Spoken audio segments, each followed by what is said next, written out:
यतो जगद्भवति देव भव स्मरारे।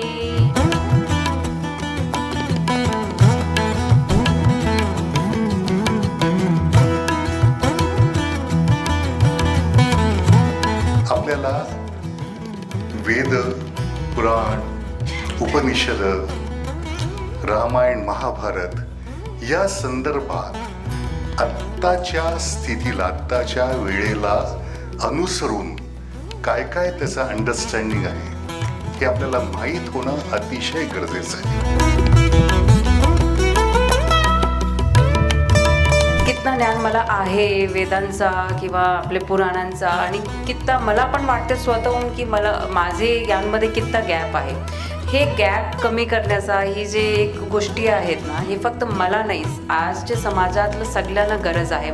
यावेळीचा जे कुंभ आहे एक आम्ही असं 100% ठरवलंय की तो विशेषतः आजची आपली यंग जनरेशनसाठी नुसतं एक इंस्टाग्राम मोमेंट किंवा फोमो आहे म्हणून एक सेल्फी घेतली आणि पोस्ट केली की मी पण स्नान घेतलं, त्याच्यावर न थांबतं माझी स्वतःची किंवा प्रत्येक इंडिव्हिज्युअलची स्वतःची आध्यात्मिक जर्नीचा पार्ट म्हणून हा कसा आमची आध्यात्मिक जर्नीमध्ये वाढ करू शकतोय.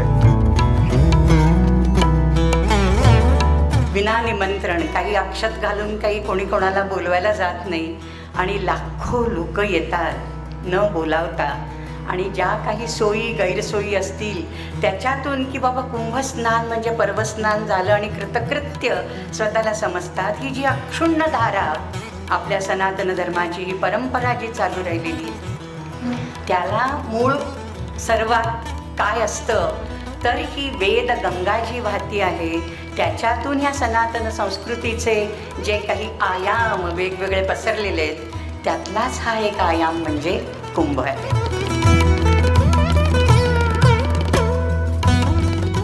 साने गुरुजींनी म्हटलंय की प्रत्येक व्यक्तीच्या मनात आलेला नवीन उपयुक्त विचार म्हणजे वेद. समाजामध्ये वेदांची विचारांची दिशा वैदिक ज्ञानाशी संलग्न ठेवण्याचे व्रत जणू घेतलेल्या डॉक्टर गौरी माहुलीकर या चिन्मय इंटरनॅशनल फाउंडेशनच्या शिक्षण संचालिका आहेत. त्यांचं काम खूप मोठं आहे, पण मी त्यांचा परिचय थोडक्यात करून देते. त्यांनी संस्कृतमध्ये BA MA या पदव्या संपादन केलेल्या आहेत. तुलनात्मक पौराणिक कथा कंपॅरेटिव्ह मायथॉलॉजीमध्ये पदव्युत्तर पदविका प्राप्त केलेली आहे. वैदिक एलिमेंट्स इन पौराणिक मंत्र अँड रिच्युअल्समध्ये PhD त्यांनी केलेली असून कर्नाटक राज्यपाल श्री थावरचंद गेहलोट यांच्या हस्ते ऑनररी D.Litt या मानद पदवीने त्यांना पुरस्कृत केलेले आहे. 6 भाषांवर त्यांचे प्रभुत्व आहे.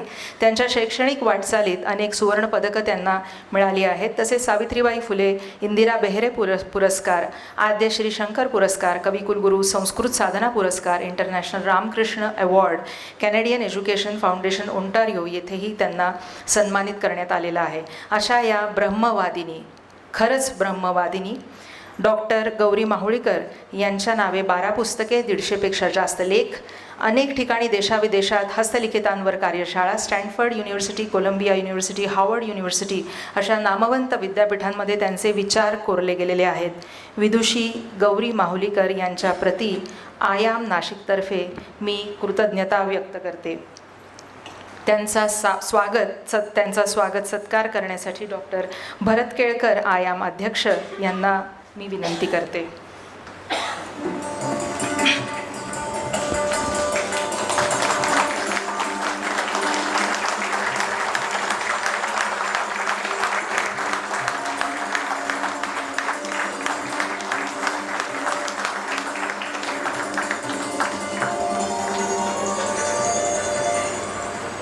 यानंतर आपल्यातील विवेक जागृत करण्यासाठी मी मुख्य वक्त्यांना व्याख्यान सुरू करण्याची विनंती करणारच आहे. तसंच व्यासपीठावरील मान्यवरांनी प्रेक्षकामध्ये आसनस्थ व्हावे अशी मी त्यांना विनंती करते.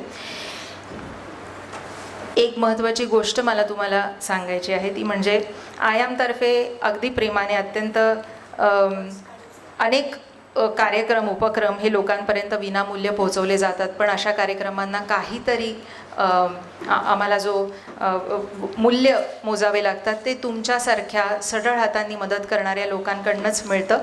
त्यामुळे मी असं आवाहन करते की बाहेर इच्छानिधी कोश म्हणून आपली पेटी ठेवलेली असते, त्यामध्ये तुमच्या इच्छेनुसार तुम्हाला जेवढं शक्य आहे तेवढी मदत आम्हाला तुम्ही करावी.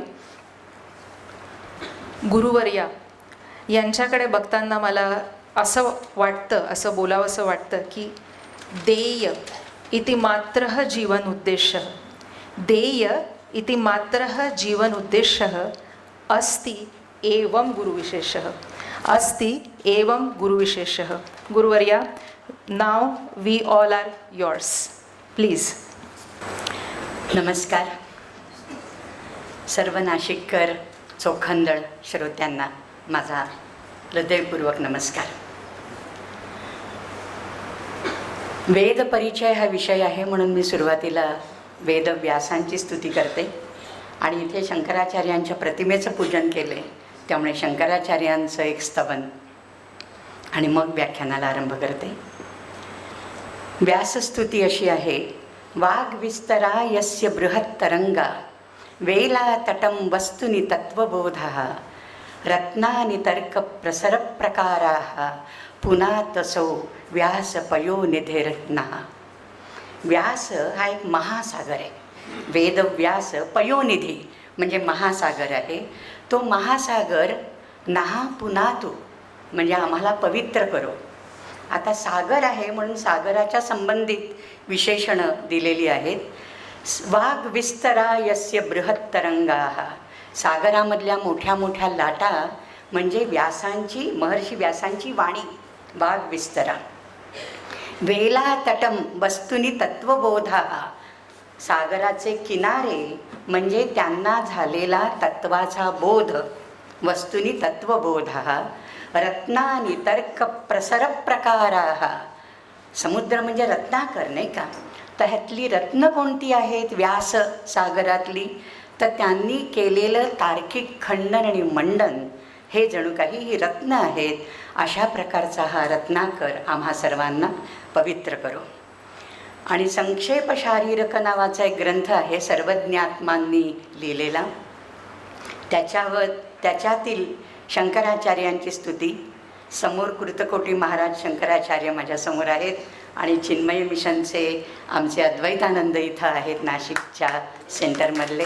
मला आज खूप छान वाटतं. इथे सभागृह भरलेलं आहे आणि वेदांवर ऐकायला इतक्या लोकांची उत्सुकता आहे, हेच फार उत्साहवर्धक आहे. वक्तारमासाद्य यमेव नित्या सरस्वती स्वार्थ समन्विता आसीत. निरस्त दुस्तर्क कलंक पंका नमामितं शंकरम अर्चितांग्रीम. ज्यांच्या शंकराचार्यांच्या पादकमलांची पूजा सर्वजण करतात अशा त्या शंकराचार्यांना मी नमन करते. ज्यांना प्राप्त केल्यामुळे सरस्वती स्वतः निश्चिंत झाली. यमेव आसाद्य सरस्वती स्वार्थ समन्विता आसीत. तिचा स्वार्थ संपला की असाच एक मनुष्य मला हवा होता की ज्याच्या मुखकमलातून निघणारी वाणी ही केवळ भारतवर्षाला नव्हे तर संपूर्ण विश्वाला प्रेरित करेल. तर त्यांना प्राप्त करून वाणी स्वतः कृतार्थ झाली. आणि निरस्त दुस्तर्क कलंक पंखा, त्यांची वाणी कशी आहे? दुस्तर्क जे काही वाईट तर्क केले असतील, ज्याला तर्काभास असे म्हणतात, अशा सर्व दुस्तर्कांचा जो चिखल असेल त्यांनी विरहित अशी ही वाणी आहे. प्रसन्न गंभीरम भाष्यम. शंकराचार्यांच्या वाणीला काय म्हटलंय? प्रसन्न आणि गंभीर आहे. विषय गंभीर आहे पण भाषा कशी? प्रसन्न. प्रसाद गुणाने ओतप्रोत अशा त्या शंकराचार्यांना नमन करते. सुरासुर सेवित पाद पंकजास करे विराजत कमनीय पुस्तका. विरिंची पत्नी कमलासनस्थिता सरस्वती नृत्यतु वाची मे सदा. हा ज्ञानकुंभ कुंभाच्या पूर्व वर्षात सुरू झालेला आणि आपण बोलणार आहोत आज वेदांवर. तोच एक प्रत्यक्ष ज्ञानकुंभ आहे. तर असे आमची एक बैठक झाली होती, ऑनलाईन बैठक. तर तेव्हा असे काय तुम्ही कसा विषय मांडणार, तर कसे काही मुद्दे घेता येतील का, तर मी आपली अशीच काहीतरी बोलत गेले आणि मग त्याच्यातले 4 मुद्दे ती लीना म्हणाली आणि शुभा म्हणाली आणि मग आता ह्या सगळ्या माझ्या लेकी झाल्या आहेत बरं का. शुभा असेल किंवा ही विनीता असेल, लीना तर आहेच आहे, ही अश्विनी होती इथे निलेशची पत्नी. आणि आत्ता इथे हे आयामचं जे एक चलचित्र पाहिलं आपण, इतकं सुंदर. आणि मला असा अभिमान वाटला, अरे मी यातल्या 90% लोकांना ओळखते आहे आणि त्यांच्याबरोबर मी कुठे ना कुठे मंचावर आहे. शेफाली आहे, दीपाली आहे, निलेश आहे, अभिजित जोगे, चारुदत्ता afळे आहेत, ते सगळे माझ्या फ्रेंड लिस्टमध्ये आहेत. त्यामुळे मला असं वाटलं, अरे वा, मी पण भाग्यवान आहे बरं का, यांच्या पंक्तीत बसण्याचं मलाही भाग्य मिळालं.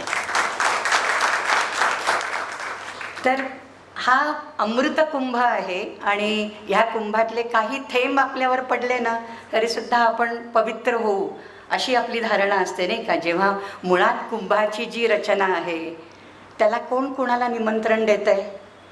विना निमंत्रण, काही अक्षत घालून काही कोणी कोणाला बोलवायला जात नाही आणि लाखो लोक येतात न बोलावता.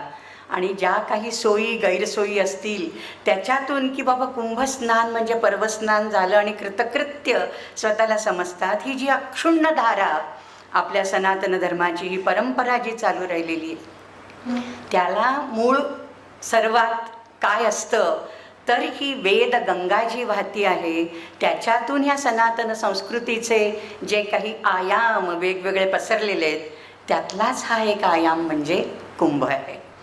तर मुळात आयाम, आ आणि यम, यम हा धातू आहे, यम म्हणजे यमराज नव्हे. तर यम हा धातू आहे ज्याच्यापासून यमनियमातला यम, नियमातला नियम ज्याच्यापासून निर्माण होतो तो हा धातू.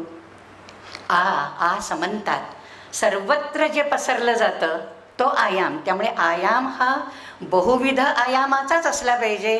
It can't be unidimensional, it has to be multidimensional. त्यामुळे जे आपण आत्ता पाहिली चित्रफीत त्याच्यामध्ये जे विविध हे आपल्याला दिसले की कला आहे, क्रीडा आहे आणि संस्कृती आहे, हे खरंच खूप चांगली गोष्ट आहे. आणि त्याच्यात ही अशी व्याख्यानमाला आणि असा भरलेलं सभागृह मला खरंच कृतकृत्य वाटतंय आज. तर वेद म्हणजे काय? आता थोडं संस्कृतची प्राध्यापक, निरुक्ताची अभ्यासक म्हणून प्रत्येक भाषेच्या शब्दातल्या, प्रत्येक भाषेतल्या प्रत्येक शब्दाच्या मुळाशी जाण्याची एक आपली खोड असते, चांगली वाईट खोड असते. तर वेद म्हणजे काय? तर विद हा धातू आहे. तर विद म्हणजे जाणणे, सर्वांना माहिती आहे. विद वेत्ती हा तो धातू आहे म्हणजे जाणणे. तर ज्याच्यातून आपल्याला पुष्कळ काही जाणायला मिळतं, ज्ञान मिळतं, तो वेद आहे. विद विद्यते असा पण एक धातू आहे चतुर्थ गणाचा, म्हणजे असणे, टू बी, टू एक्झिस्ट. जसा असं असती तसा विद विद्यते आहे म्हणजे सत्व आहे त्याला, म्हणजे ते सच्चिदानंदापर्यंत पोचतं. सत त्याचं अस्तित्व आहे, ते कोणी नाकारू शकत नाही. त्यामुळे हे शब्दप्रामाण्य आहे, श्रुतिप्रामाण्य आहे, हे असं ठासून सांगणारा जर काही ग्रंथ असेल तर तो वेद आहे. नंतर विद म्हणजे मिळवणे, विदर्लुलाभे म्हणजे प्राप्त करणे. वेद वाचल्याने काय होतं किंवा वेदाचं अध्ययन केल्यामुळे, त्याच्याबद्दल माहिती मिळवल्यामुळे काय मिळतं तर काय नाही मिळत. उलट प्रश्न विचारायचा, काय नाही मिळत? जसं यदि हा अस्ति तदन्यत्र यन्ने हा अस्ति न तत्क्वचित असं व्यासांनी महाभारताबद्दल म्हणून ठेवले. पण मुळात महाभारत काय, रामायण काय, हा मुद्दा कुठेतरी पुढे येणार आहे श्रुतिस्मृती पुराणोक्त धर्मामध्ये. पण मला वाटतं आता विषय निघाला म्हणून सांगते की इतिहास पुराणाभ्याम वेदम समुपबृंहयेत बिभेत्यल्पश्रुतात वेदो मामयम प्रहरिष्यती असं महाभारतात म्हटलेलं आहे की वेदांचं जर अध्ययन करायचं तर इतिहास पुराणांचं करावं लागतं. त्याच्या व्यतिरिक्त वेद हा निव्वळ वेद वाचून जर तुम्ही अर्थ लावायला गेलात तर यू विल बी मिसलेड. मामयम प्रतरिष्यती. वेदपुरुषाला वाटतं हा माझ्या अर्थाशी खेळतोय, प्रतारणा करतोय. म्हणून इतिहास पुराणाभ्याम वेदम समुपबृंहयेत. त्याची उदाहरणं मी काही नंतर देते आपल्याला. तर विदर्लुलाभे म्हणजे मिळणं. इतकं ज्ञान मिळतं की तुम्ही देता किती घेशील दो कराने, अशी आपलीच झोळी दुबळी पडते, दुबळी माझी झोळी. पण आपण किती ज्ञान घेऊ? तर हे सगळं मिळवणं हे वेदाचं एक अंग आहे. आणि विद हे चर्चा करणे किंवा विमर्श करणे. विमर्श हा एक आयाम आहे आपला, मी बघितला आता. तर चर्चा करणे म्हणजे वेदामध्ये असं काही, असं काय आपण म्हणतो ना, ज्याला फतवा असं काही कधी नसतं. म्हणजे वेदामध्ये जी काही तत्त्व सांगितलेली आहेत ती मांडलेली आहेत, कारण ती स्फुरलेली आहेत. ही काही कोणी वही पेन घेऊन किंवा कागदपत्र घेऊन आता मला काहीतरी रचना करायची म्हणून लिहायला बसलेले नाही आहेत. हे अपौरुषेय असं समजलं जातं वेदवाङ्मय, संपूर्ण वेदवाङ्मय. तर त्याच्यामुळे हे जे स्फुरलेली तत्त्व आहेत त्याच्यावर उहापोह नंतरच्या काळात झालेलं आहे. म्हणजे मला अशी कधी कधी गंमत वाटते, निरुक्तामध्ये जेव्हा अनर्थका मंत्राः इति कौत्साह असं जेव्हा हा एक वादविवादाचा विषय घेतला होता, तर निरुक्तासारख्या वेदांगामध्ये अशा प्रकारची शंका येते की मंत्रांना काही अर्थ नाही. अहो निरुक्त कशाला, निरुक्त तर वेदांग आहे. प्रत्यक्ष वेदात अथर्ववेदामध्ये, अथर्ववेदाच्या गोपथ ब्राह्मणामध्ये शंका घेतलेली आहे मंत्रांविषयी. त्यामुळे असा कुठेही निर्बंध नाही आहे. अशी शंका घेतली आहे, त्याच्यावर चर्चा वितंडवाद फक्त घालायचा नाही आहे. वाद आणि जल्प हे आपल्याला मंजूर आहे, आपल्याला वितंडा फक्त मंजूर नाही आहे. आपल्या तर्कसंग्रहामध्ये वाद, जल्प, वितंडा असे वेगवेगळे प्रकार सांगितलेत. म्हणून आपण वितंडवाद घालू नको असं म्हणतो नाही का. वितंडामध्ये काय असतं की माझंच म्हणणं खरं, तुला काही कळतच नाही, अशा भूमिकेतून जेव्हा कोणी वाद घालतं त्याला वितंडवाद म्हणतात. पण वाद आणि जल्प ह्याच्या समोरच्याची बाजू ऐकण्याची भूमिका आहे. आपला सर्वच जे वेदवाङ्मय आहे ते आत्मावारे द्रष्टव्य श्रोतव्य मंतव्यो निदिध्यासितव्यश्च. त्यामुळे श्रवण करायचं आणि ते पूर्ण करायचं आणि त्याच्यानंतर आपण मनन करून त्याचं उत्तर द्यायचं, अशीच आपली परंपरा. त्यामुळे शंकराचार्यांनी जेव्हा भाष्यांमध्ये प्रस्थानत्रयीच्या ब्रह्मसूत्र असो, भगवद्गीता असो किंवा उपनिषद भाष्य असो, जेव्हा खंडनात्मक वृत्ती मांडलेली आहे तर आधी पूर्वपक्ष काय तो सांगितलं आहे, त्याचे पर्याय सांगितलेत आणि मग क्रमशः हा कसा लागू होत नाही, हा पर्याय कसा लागू होत नाही, अशा प्रकारे खंडन केलेलं आहे. म्हणजे मी सांगतो तेच खरं आहे, तुम्ही सगळे खोटे आहात, असा कुठेही आविर्भाव किंवा दुरभिमान, दुराग्रह, अभिनिवेश असा कधीच आपल्या आचार्यांनी कोणत्याच केलेला नाही आहे. त्याच्यामुळे ही एक समजण्याची बाब आहे की वेद आपल्याला, आपण त्याला सेक्युलॅरिझम म्हणतो, लिबरलिझम म्हणतो, हे शब्द आहेत, बुडबुडे आहेत शब्दांचे. खरं जर तुम्हाला लिबरलिझम बघायचं आहे, खरी जर सहिष्णुता बघायची तर आमच्या आचार्यांच्या भाष्यांकडे बघा. म्हणजे चर्चा कशी केली जाते, विचार कसे केले जातात ह्याचं भान. मी म्हणतो तेच खरं अशी भूमिका कधीच, ताठर भूमिका आपण म्हणतो त्याला, अशी कधीच कोणत्याच आचार्याने घेतली नाही. त्यामुळे हाही त्याचा अर्थ आहे. तर नुसत्या वेद या शब्दाच्या अर्थावरच मला वाटतं नमनाला घडावर तेल गेलेलं आहे आता. तर हे त्याचे 4 वेगवेगळ्या धातूंचे अर्थ झालेले आहेत. तर ही एक मोठी शब्दराशी आहे. वेदोखिलो धर्ममूलम, सर्व धर्माचं मूळ म्हणजे वेद असं समजलं जातं. मंत्र ब्राह्मण यो हो वेद नामधेयम अशी एक वेगळी व्याख्या ब्राह्मण ग्रंथांमध्ये येते. परंतु सायणाचार्य जेव्हा भाष्य करतात, भाष्यभूमिका, ऋग्भाष्य भूमिका, तेव्हा ते लिहितात इष्टप्राप्ती अनिष्ट परिहारार्थम अलौकिकमुपायम यो वेदयति स वेदः. जो एक अलौकिक उपाय आपल्याला देतो, कशासाठी? इष्टप्राप्ती, आपल्याला जे हवं आहे त्याची प्राप्ती, आणि अनिष्ट परिहारार्थम म्हणजे चांगल्या गोष्टींचं आकलन व्हावं, त्याची ग्रहण धारणाशक्ती आपली वाढावी, आणि जे अनुकूल नाही आहे, प्रतिकूल आहे, समाजविघातक आहे, त्याचा परिहार कसा होईल ह्याच्यासाठी जो उपाय सुचवतो तो म्हणजे वेद. आणि म्हणून आपल्याला हे ऋग्वेद, यजुर्वेद, सामवेद, अथर्ववेद आल्यानंतर इतिहास पुराणम पंचमो वेद किंवा नाट्यशास्त्रम पंचमो वेद असे वेद आले. मग नंतर धनुर्वेद, आयुर्वेद, गांधर्ववेद, स्थापत्यवेद, जे जे काही ग्रंथ तुम्हाला ज्ञानप्राप्तीचं साधन म्हणून समजले जातात ते सर्व ग्रंथ म्हणजे वेद. तरीसुद्धा वेदांमध्ये आपण 4 विभाग कल्पतो. म्हणजे वैदिक साहित्य जे आहे ते आपण 4 विभागांमध्ये त्याची विभागणी सर्वसाधारणपणे केली जाते. ते म्हणजे संहिता किंवा मंत्र, मग ब्राह्मण, मग आरण्यक आणि उपनिषद. त्यातले ब्राह्मण म्हणजे ब्राह्मण वर्ण किंवा ब्राह्मण जाती असा कुठेही संबंध नाही आहे. मुळातच कुठेच आपल्या वर्णाश्रम धर्मामधल्या ब्राह्मण ह्या शब्दामध्ये जातीविषयक शब्दच नाही आहे तो. ब्रह्म जानाती असो ब्राह्मणा, ब्रह्म नाम वेद. जो वेद जाणतो तो ब्राह्मण. इतकी साधी सरळ सोपी व्याख्या आहे. आणि म्हणून हे ब्रह्म जेव्हा आपण म्हणतो की पहिला यज्ञ पंचमहायज्ञामध्ये सुद्धा ब्रह्मयज्ञ तो म्हणजे वेदाध्ययन. ब्रह्मयज्ञ, देवयज्ञ, पितृयज्ञ असे 5 यज्ञ, भूतयज्ञ आणि अतिथी यज्ञ, हे 5 यज्ञ तैत्तिरीय आरण्यकात पहिल्यांदा आलेत. आपल्याला वाटतं हे स्मृतिग्रंथामध्ये आले. तैत्तिरीय आरण्यकात पहिला उल्लेख आहे पंचमहायज्ञांचा. त्याच्यातला ब्रह्मयज्ञ म्हणजे सुद्धा वेदाध्ययनच. त्यामुळे वेदाध्ययन ह्यांनी करू नये, त्यांनी करू नये, स्त्री शूद्राणाम वेदे अनधिकारः, ह्या सर्व गोष्टी नंतरच्या काळात आलेल्या आहेत. मुळात वैदिक वाङ्मयामध्ये असे प्रतिबंध कुणालाही नव्हते. असते तर गार्गी, घोषा, मैत्रेयी, अपाला अशा ह्या ब्रह्मवादिनी ऋषिका जन्मालाच आल्या नसत्या. वेदांमध्ये 300 ऋषींची नावं आहेत आणि 28 ऋषिका फिमेल सियर्स यांची नावं आहेत.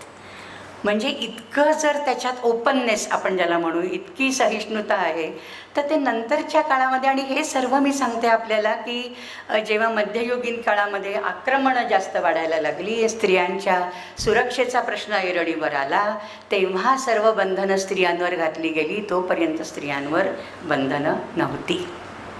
सूर्या सावित्री आहे, अपाला आहे, घोषा आहे, विश्ववारा आहे, कितीतरी स्त्रिया आहेत. आणि शची इंद्राणी आहे, शची पौलोमी, तिचं सूक्त आहे. वाघ सूक्तामध्ये ऋग्वेदाच्या वागांभृणी अंभृण ऋषींची कन्या म्हणते, अहम राष्ट्री संगमनी वसूनाम. मी राष्ट्री, राष्ट्री म्हणजे राष्ट्राशी संबंध नाही, राजते असो. त्यामुळे राजा हा सुद्धा जो रूल करतो, ruler, I am the ruler, I am the queen. संगमनी जनानाम, I am the collector of people. मी सर्व लोकांना एकत्र करते. वाणी नसेल तर माणसं कशी एकत्र येणार? आज आपण सर्व एकत्र आलाय ऐकायला, नाही का? कोणीतरी बोलतंय, आपण ऐकायला आलो. त्यामुळे वाणी आपल्या सर्वांना एकत्र आणते. अहम राष्ट्री संगमनी वसूनाम, संगमनी जनानाम, अशा प्रकारचं तिचं वचन आहे. तर हे अतींद्रियस्य वेदस्य परमेश्वर अनुग्रहेण प्रथमतः दर्शनात ऋषित्वम. ऋषी कस्मात दर्शनात. आता हे आपण थोडंसं थोडक्यात बघितलं की अपौरुषेय आहेत, म्हणजे हे लिखित वाङ्मय स्मृती काळासारखं नाही आहे. आणि हे ऋषित्व त्यांना का आलं की अतींद्रियस्य वेदस्य अनुग्रहेण प्रथमतः दर्शनात. त्यांना पहिल्यांदा साक्षात्कार झाला. असं पुष्कळदा कविमनाचे लोक असतात किंवा जे कलाकार असतात त्यांना अशी अनुभूती होते, एकदम साक्षात्कार होतो आणि मध्यरात्री उठून ते काहीतरी लिहितात, कारण त्यांना ते शब्द दिसतात, समोर दिसतात. ही जर घटना आत्ताही घडते, आपल्यातले पुष्कळ कविमनाचे असतील, पुष्कळ कलाकार असतील, हा जर अनुभव सार्वत्रिक आहे, सार्वजनीन आहे, तर हजारो वर्षापूर्वी हा तसा नसेल का? अजून जास्त प्रमाणात असेल. त्यामुळे ऋषींना त्यांच्या काय आपण म्हणू ध्यानावस्थेमध्ये काही साक्षात्कृत असे मंत्र दिसले, त्यांनी ते पाहिले ऋषीर दर्शनात, म्हणून त्यांना ऋषी म्हटले. आपण त्यांना मुनी म्हणत नाही, कारण मुनीही मननात. जो मनन करतो ऐकलेल्याचं, श्रवणानंतर मनन येतं. द्रष्टव्य, श्रोतव्य, मंतव्य, निदिध्यासितव्य. त्यामुळे मननाची क्रिया नंतर होते, आधी दर्शन आहे. त्यामुळे ऋषींनी पाहिलं, नंतरच्या लोकांनी त्याच्यावर मनन केलं, चिंतन केलं आणि मग लिहून काढलं, ते स्मृतिग्रंथ झाले, नाही का? त्यामुळे ही परंपरा तशीही पाहिली तर पहा, दिस इज अ मेथडॉलॉजी. ही एक पेडॅगॉजी आहे, शिक्षण पद्धती आहे. आपण लहान मुलांना आधी काहीतरी ए फॉर ॲपल सांगायच्या आधी ॲपल दाखवतो किंवा चित्र दाखवतो आणि मग त्याला ॲपल म्हणतात. त्याला ॲपलचं स्पेलिंग माहिती नाही आहे, पण चित्र पाहिलं, इंग्लिश मिडियम सध्या म्हणून मी ए फॉर ॲपल म्हटलं, नाही तर आई अननस असंच मी शिकलेली आहे. तर आता कोणी अननस शिकतच नाही आहे, मराठी शाळा बंद पडत आहेत. बघा आता आयुक्त.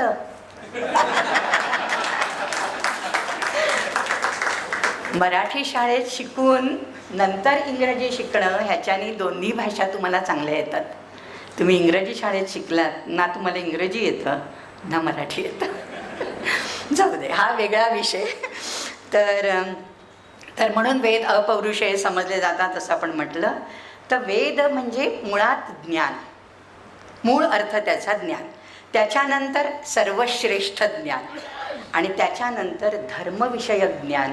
आपण कसं वागावं, रूल्स अँड रेग्युलेशन्स, टॅबूज, हे करा, हे करू नका, डूज अँड डोंट्स ज्याच्यात सांगितलेले आहेत, अशा प्रकारचं ज्ञान म्हणजे वेद. हा वेद ह्या शब्दातला अर्थ आहे. आता वेदामध्ये काय काय येतं ते मी मगाशी सांगितलं की चतुर्विध साहित्य आहे, नाही का. मंत्रब्राह्मणात्मक हा एक भाग, तो कर्मकांडाचा, आणि आरण्यक उपनिषद हा ज्ञानकांडाचा भाग असं जर समजलं. पण तसाही खरा तो नाही आहे, ही जरा पाश्चात्य पद्धती आहे. आपण असं म्हणू की संहिता म्हणजे मंत्र, त्याच्यानंतर ब्राह्मण म्हणजे यज्ञभाग त्याच्यामध्ये सांगितलेला आहे तो, आणि त्याच्यानंतर आरण्यक म्हणजे वानप्रस्थाश्रमामध्ये जाऊन केलेलं चिंतन, म्हणजे हे ब्रह्मचर्य, गृहस्थ, वानप्रस्थ अशा आश्रमाशी पण तुम्ही त्याचा संबंध लावू शकता. इन अ वे ते निगडीत आहेत. अरण्यामध्ये जाऊन राहणार आणि समाजापासून दूर, म्हणजे आई रिटायर होते, नंतर काय करते तर वानप्रस्थात जाते, म्हणजे आश्रम कुठेतरी एल्डर होममध्ये जाते असं नाही, तर वानप्रस्थाश्रम.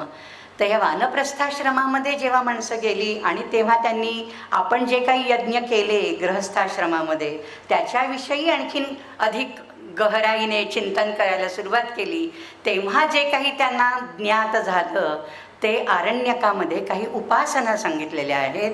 आणि यज्ञांमधली गूढता, गूढरम्यता म्हणजे प्रवर्ग्य आहे, सोम, ते ह्याचं महावीर घर्मपात्र आहे, हे सगळं आरण्यकांमध्ये येतं. आणि ती थोडीशी जास्त गृहस्थ त्याच्या मागे जात नाहीत, असे थोडेसे लांब राहतात, कारण ते थोडेसे मिस्टिक असे आहेत. आणि त्याच्यानंतर आपण हे सर्व करत आलो, म्हणजे ज्ञान मिळवलं, त्याच्यानंतर यज्ञयाग केले, गृहस्थाश्रम धर्माचा पूर्ण हे केला, म्हणजे त्याच्या अपेक्षा पूर्ण केल्या. म्हणजे गृहस्थाश्रम हा सर्व आश्रमाणाम योनी असं म्हणतो, कारण सर्व आश्रमांची योनी आहे. गृहस्थ नसतील तर समाज तगेल कसा? गृहस्थ नसतील तर ब्रह्मचार्यांचं संवर्धन कोण करणार, यतींचं, संन्याशांचं भरणपोषण कोण करणार? त्यामुळे गृहस्थाश्रम अत्यंत आवश्यक आहे. आणि म्हणून जेव्हा बुद्धिझमचा स्वीकार करायला लोक गेले आणि बौद्ध धर्माचा पगडा उत्तरोत्तर वाढत चालला, विहारांची संख्या वाढत चालली, समाज दुर्बळ होत चालला. त्या समाजाला परत संघटित करण्यासाठी चतुर्दिक चतुराम्नाय प्रतिष्ठाय नमः असं आचार्यांनी 4 दिशांना, भारताच्या 4 कोपऱ्यांमध्ये असे काही मठ स्थापन केले की ते 4ही दिशांनी त्याचं भारत मातेचं संरक्षण करतील. त्यामुळे मला हे फार संयुक्तिक वाटतंय की अखंड हिंदुस्थान आणि शंकराचार्य तुम्ही शेजारी शेजारी ठेवलेत आणि दोन्हीचं पूजन केलं. मला फार छान वाटलंय ते आज. हेच भारतवर्ष, म्हणजे जम्बूद्वीप आहे, भरतखंडे, भरतवर्षे असं जे आपण संकल्पात म्हणतो, हाच तो भारतवर्ष आहे ज्याच्या प्राप्तीसाठी अनेक लोक लढले आणि ज्याचं स्वप्न अनेक आचार्यांनी पाहिलं आणि ज्याला अखंडित करण्यासाठी अनेक शंकराचार्यांनी अथक परिश्रम केले. तर हे वैदिक वाङ्मय, आणि हे त्यांनी कशाच्या द्वारे केलं? एक तैत्तिरीयामध्ये शिक्षावल्ली जी आहे ती अतिशय सुंदर आहे. मला वाटतं बाकी काही नाही शिकवलं तरी शाळा कॉलेजमधनं तैत्तिरीयाची शिक्षावल्ली शिकवायला पाहिजे. हल्ली पुष्कळ ठिकाणी मी पाहते की कॉन्व्होकेशन सेरिमनी, ग्रॅज्युएशन सेरिमनी होतो, दीक्षांत समारंभ, त्याच्यात शिक्षावल्लीचं वाचन होतं. ते व्हायलाच पाहिजे, पण त्याचा अर्थही सांगायला पाहिजे.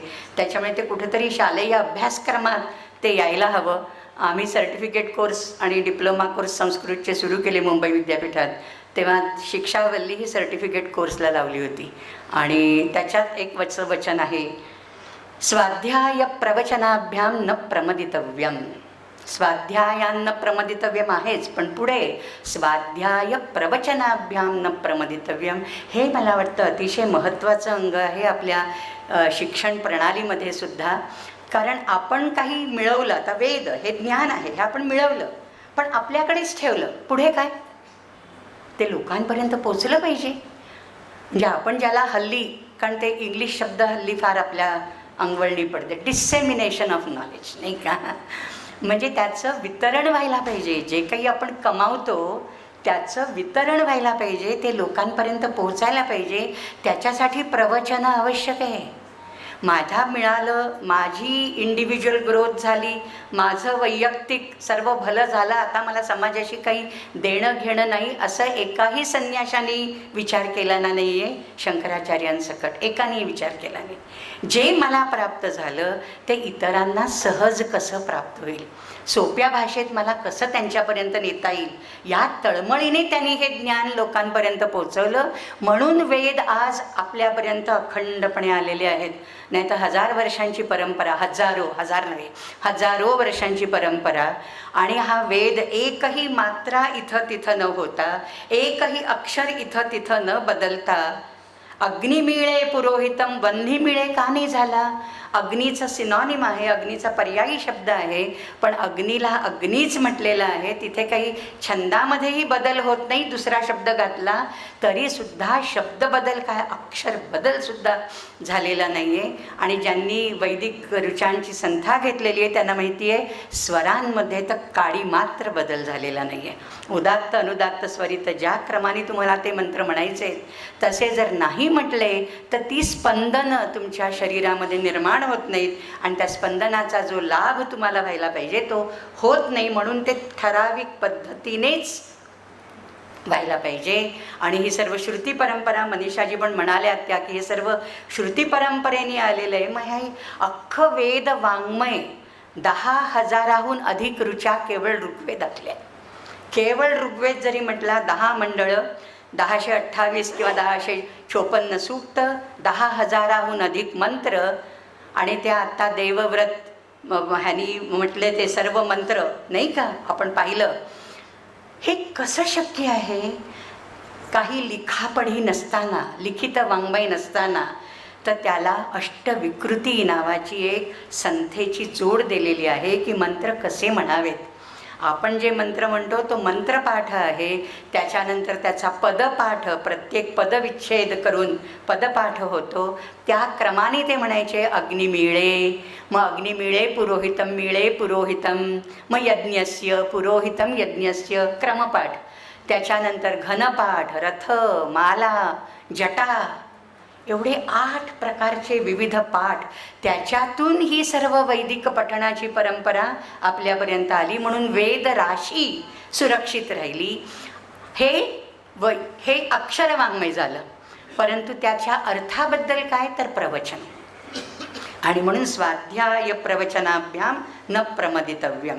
आता मूळ जी पद्धत होती ना, कसं आहे की पंचवर्षम किंवा अष्टवर्षम ब्राह्मणम उपनयित, आणि मग त्याला गुरुकुलात धाडून द्यायचं. आजही अनेक गुरुकुलं, मी गोव्यात गेले की 3-4 गुरुकुलांना अवश्य भेटी देते.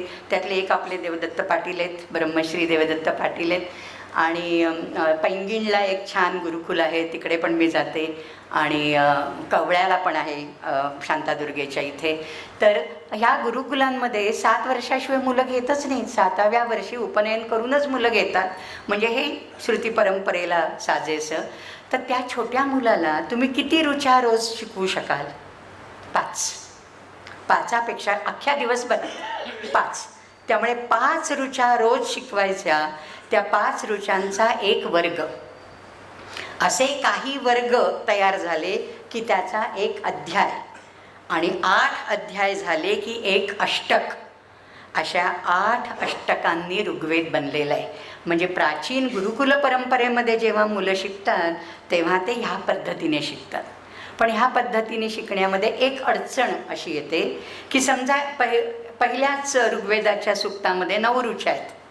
अग्निसूक्त पहिलंच अग्नी मिळे पुरोहितम 9 ऋचा आहेत. मग 5 नंतर तुम्ही नंतरच्या 4 ऋचांचा वर्ग केला. पुढचं सूक्त वायुसूक्त आहे, त्याची 1 ऋचामध्ये घालायची. म्हणजे देवता बदलते, कधी छंद बदलतो, कधी ऋषी बदलतो, कधी विनियोग बदलतो, नाही का. आणि म्हणून एक सोयीसाठी नंतर मंडल रचना अस्तित्वात आली. आणि म्हणून ऋग्वेदाची 10 मंडलं. म्हणजे हे थोडंसं अकॅडमिक झालं असेल, परंतु अशा 2 पद्धती आहेत. ऋग्वेद जो आपल्याकडे आलेला आहे तो एक मंडल पद्धतीमध्ये येतो किंवा अष्टक पद्धतीमध्ये येतो. तर मंडल पद्धती सर्व युनिव्हर्सिटीजमध्ये, कॉलेजेसमध्ये मंडल पद्धतीने शिकवलं जातो. अशी 10 मंडलं ऋग्वेदाची केलेली आहेत. आणि त्याच्यात मौज काय माहिती आहे का? दुसऱ्या मंडलापासून ते 8व्या मंडलापर्यंत मधला कोर भाग. आता निलेश त्याच्यावर जास्त भाष्य करेल की कुठचा भाग नक्की वेदाचा फार प्राचीन आहे आणि नंतरचा आहे अर्वाचीन आहे, हे निलेशच्या व्याख्यानातनं तुम्हाला कळेल, निलेश ओक. तर 2 ते 8 मंडलं ह्याला कुलमंडलं किंवा ऋषीमंडलं असं म्हणतात. आणि एका मंडलाचा एक कर्ता म्हणजे हे सर्व वेदांनी, वेदान विव्यास ततो व्यास इति उच्यते, वेदांची रचना केली म्हणून त्यांना व्यास म्हटले. वि अधिक अव अधिक सो, शो सम हा धातू आहे आणि वि आणि अव हे उपसर्ग लावून व्यवसाय, आपण व्यवसाय ज्याला म्हणतो तोही शब्द त्याच्यापासूनच तयार झाला आहे. तर हे व्यास त्यांनी केलेलं आहे, म्हणजे त्याची रचना केली आहे, त्याचं वर्गीकरण केलं म्हणून व्यास. आणि म्हणून व्यास आपण म्हणतो तेच व्यास ऋषी वेदव्यास, हे इतिहास पुराणामध्ये कसे काय आले. व्यास ही पदवी आहे, म्हणून आपण हे व्यासपीठ म्हणतो नाही का. व्यास ज्या पीठावर बसून बोलतात ते व्यासपीठ झालं नाही का, ज्याला आपण मंच म्हणतो किंवा व्यासपीठ म्हणतो. तर वेदांची रचना ह्यांनी अशी केली. त्यांचे 4 प्रमुख शिष्य होते. आपण नेहमी शंकराचार्यांचे 4 प्रमुख शिष्य पाहतो, पद्मपाद, सुरेश्वर, तोटक आणि हस्तामलक नाही का. परंतु व्यासांचेही 4 शिष्य होते.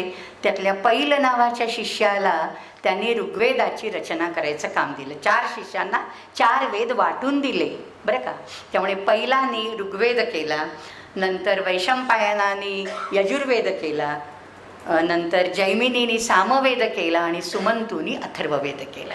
त्यामुळे 4 शिष्यांनी 4 वेदांचं हे असं वर्गीकरण केलं आणि अशा प्रकारे ही मंडलं तयार झाली.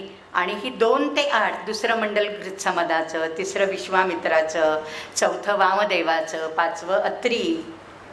आणि कोणाला गोत्र माहिती नसेल ना, तर कोणाचं गोत्र माहिती नसेल तर एक तर काश्यप सांगतात, नाही तर अत्री सांगतात. अत्री सर्वांची मैत्री. तर 5वं अत्रींचं, 6वं भारद्वाज, 7वं वसिष्ठ आणि 8व्यामध्ये कण्व, भृगु आणि अंगिरस असे 3 कुले ऋषिकुळं. मग आता 1, 9 आणि 10 ह्यांचं काय झालं.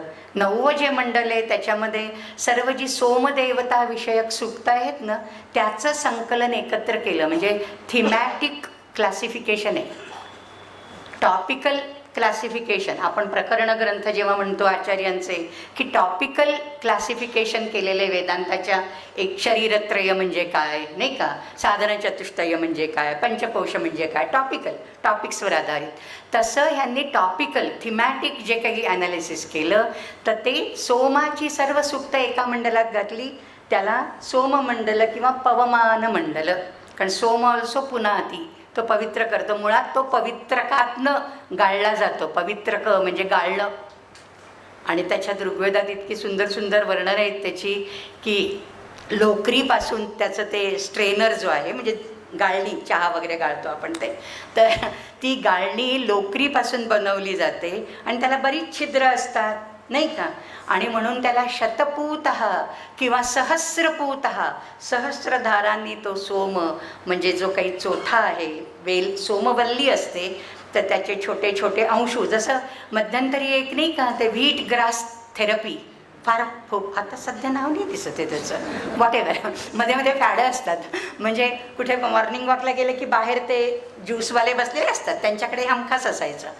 तर तो कसा आपण ते छोटे छोटे अंशू घेतो त्याचे आणि मग ते कुटतो, मग त्याचा रस गाळतो नाही का. तर तसा त्याचा रस गाळलेला तो पवित्र काय आहे आणि म्हणून तो पवमान मंडल. म्हणजे 9व्याची पण व्यवस्था झाली. आता राहिलं 1 आणि 10.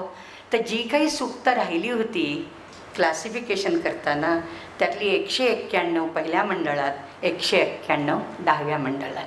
इतकी ती सुरेख रचना केलेली आहे. त्यामुळे ऋग्वेदाची रचना हाच एक अभ्यासनीय विषय आहे की ही रचना करायला पण एक किती दिमाग लावला आहे ना. आणि जेव्हा आपण म्हणतो की एका ऋषीचं मंडळ आहे म्हणजे एकाच ऋषीने ती सर्व सूक्त लिहिली किंवा त्यांना दिसली असं नाही. त्यांचे शिष्य असतील, त्यांचे पुत्र असतील नाही का. आता मधुच्छंदा वैश्वामित्र, हा विश्वामित्राचा मुलगा मधुच्छंदा नावाचा, त्यांनी पाहिलेलं सूक्त. आता 5व्या मंडलामध्ये अत्री आहे, पण अपाला ही अत्रींची मुलगी, तर अपाला आत्रेयी तिचं सूक्त. अशा प्रकारे त्या फॅमिलीमधले जे लोक आहेत आणि शिष्य हे मुलांसारखे असतात, त्यामुळे शिष्यसुद्धा गुरुचं कुलनाम लावतात. त्यामुळे अशांची सूक्त ही एकेका मंडलामध्ये घातली. अशा प्रकारे ती मंडल रचना तयार झाली. हे ऋग्वेदाचं झालं बरं का. 10,000हून अधिक मंत्र. हा फक्त ऋग्वेद आहे. अजून यजुर्वेद तर बाकी है, ये तो झाकी है, फिल्म अभी बाकी है, राईट. तर दुसरा जो यजुर्वेद आहे त्याचे परत कृष्ण शुक्ल, आता त्या ह्याच्यात मी फंदात पडत नाही. इथे कोणी कृष्ण यजुर्वेदी असतील, तैत्तिरीय, काठक. मुळात शंकराचार्य हे कठ संहितेचे होते, काठक संहितेचे होते असं म्हणतात. तर यजुर्वेदाची रचना यजुस, यज्ञ करणे, यज्ञ, याग. हे शब्द यजमान, आपण यजमान म्हणतो, हे माझे यजमान. म्हणजे आपण पतीची ओळख करून देताना माझे, हल्ली नाही, हा माझा नवरा असं म्हणतात, पण हे माझे यजमान असायची म्हणायची पद्धत. कारण गृहस्थाश्रमी यजमान आणि यजमान पत्नीशिवाय यज्ञ करायचा अधिकार गृहस्थाला नाही. म्हणून रामाला ते सुवर्णमुद्रा रामचंद्रांना बनवून घ्यावी लागली सीतामाईची, नाही का, अश्वमेध करताना. पत्नीशिवाय अधिकार नाही. असो, तर शुक्ल यजुर्वेद, वाजसनेयी संहिता, मग काण्व, माध्यम, दिनशाखा आहेत, त्याच्या 40 अध्याय आहेत. त्याच्यात साधारण 2000 मंत्र, 1980 वगैरे मंत्र. त्याच्यानंतर कृष्ण यजुर्वेद संहिता अजून जरा मोठी आहे, त्याच्यात 2198 एवढे मंत्र. त्याची मैत्रायणी संहिता, त्याच्यात 650 मंत्र. म्हणजे तुम्ही नुसती मंत्रांची गणती करत गेलात तरी असं वाटतं बापरे, हे एवढं अफाट, इट्स सो ओव्हरवेल्मिंग.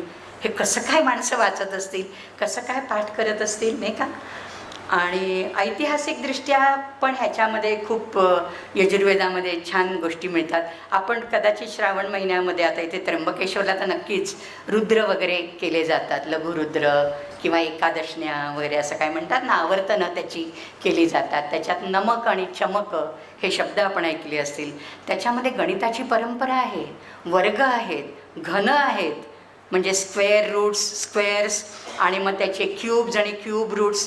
हे गणिती परंपरेमध्ये येतं. एकाचमे, त्रिचमे, पंचचमे, सप्तचमे, चमे चमे चमे चमक, आणि नमो नमो झालं नमक, नाही का. तर अशा प्रकारे हे चमक आणि नमक हे गणिताच्या दृष्टीने आवश्यक आहेत, हवामान खात्याच्या दृष्टीने आवश्यक आहेत, पर्जन्याच्या म्हणजे पाण्याच्या दृष्टीने. म्हणजे ह्याच्यातल्या एकेका टॉपिकवर एक व्याख्यान होऊ शकतं. म्हणजे पाण्याचे प्रकार सांगताना नाद्य, काट्य, वाप्य, वापीतलं पाणी ते वाप्य, नाद्य म्हणजे नदीचं पाणी, मेघ्य म्हणजे मेघातलं पाणी, पडल्यानंतरचं पाणी हे पर्जन्याचं. पाण्याचे विविध प्रकार, म्हणजे असं कुठून कुठून आपल्याला पाणी मिळवता येतं आणि त्याचं कसं संवर्धन करता येतं ह्याच्या संबंधीची चर्चा यजुर्वेदामध्ये येते. आणि स्वाहा, स्वधा, वषट वगैरे जे काही हल्ली म्हटले जातं ना, ओम फट वगैरे, नाही का, शिखाय फट, असं जे काही केलं जातं, हे सर्व जे काही मंत्र आहेत ना, ते यजुर्वेदाची देणगी आहे आपल्याला. त्याच्यानंतर सामवेद, म्हणजे सामवेद, वेदानाम सामवेदोहम, नाही का, असं म्हटलेलं आहे.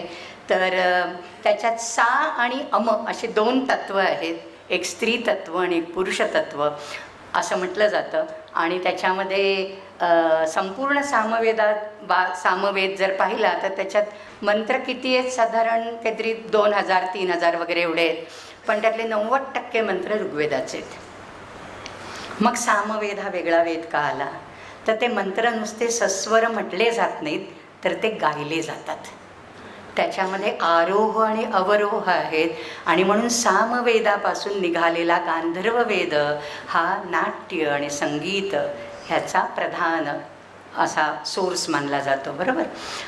तर ह्याच्यामध्ये उद्गीथोपासना म्हणजे छांदोग्य उपनिषद जे आहे आपल्याला माहिती असेल ऐकून, अतिशय म्हणजे जी दशोपनिषद सांगितलेली आहेत, ईशकेन कठप्रश्न मुंडमांडुक्य तित्तिर्या इतरेयम छांदोग्यम बृहदारण्यकम च तत्तथा. त्यातलं छांदोग्य हे सामवेदाचं उपनिषद आहे. तर छांदोग्याची सुरुवातच ओंकारोपासनेने होते. आपण हल्ली ओंकारोपासना सर्वत्र करत असतो, आपल्याला वाटतं ती योगशास्त्राची देणगी आहे, तसं नाही आहे. हे छांदोग्य उपनिषदाची देणगी आहे. त्याला उद्गीथ असं म्हटलेलं आहे. उद ह्याचा अर्थ वर, उच्च, गीथ गायती, जे उच्च रावाने गायलं जातं नुसतं म्हटलं जात नाही, गायलं जातं. आणि म्हणून त्याच्यात आलाप आहेत, म्हणून मॉडर्न संगीताचं जनक सामवेद म्हटलं जातं. आणि हे गाणारे लोक गंधर्व गाम धारयती इति गंधर्व हा. आता ही गा म्हणजे कोण? गो हा शब्द जो आहे, आता जरासं विषयांतर होतं आहे, परंतु गो हा शब्द आता मी गोदावरीबद्दलच खरं बोलणार होते, सुरुवात तशी करणार होते, पण आत्ता आली गोदावरी. आधी गंगा होती, आता गोदावरी आली. तर गो ह्या शब्दाचे विविध अर्थ आहेत.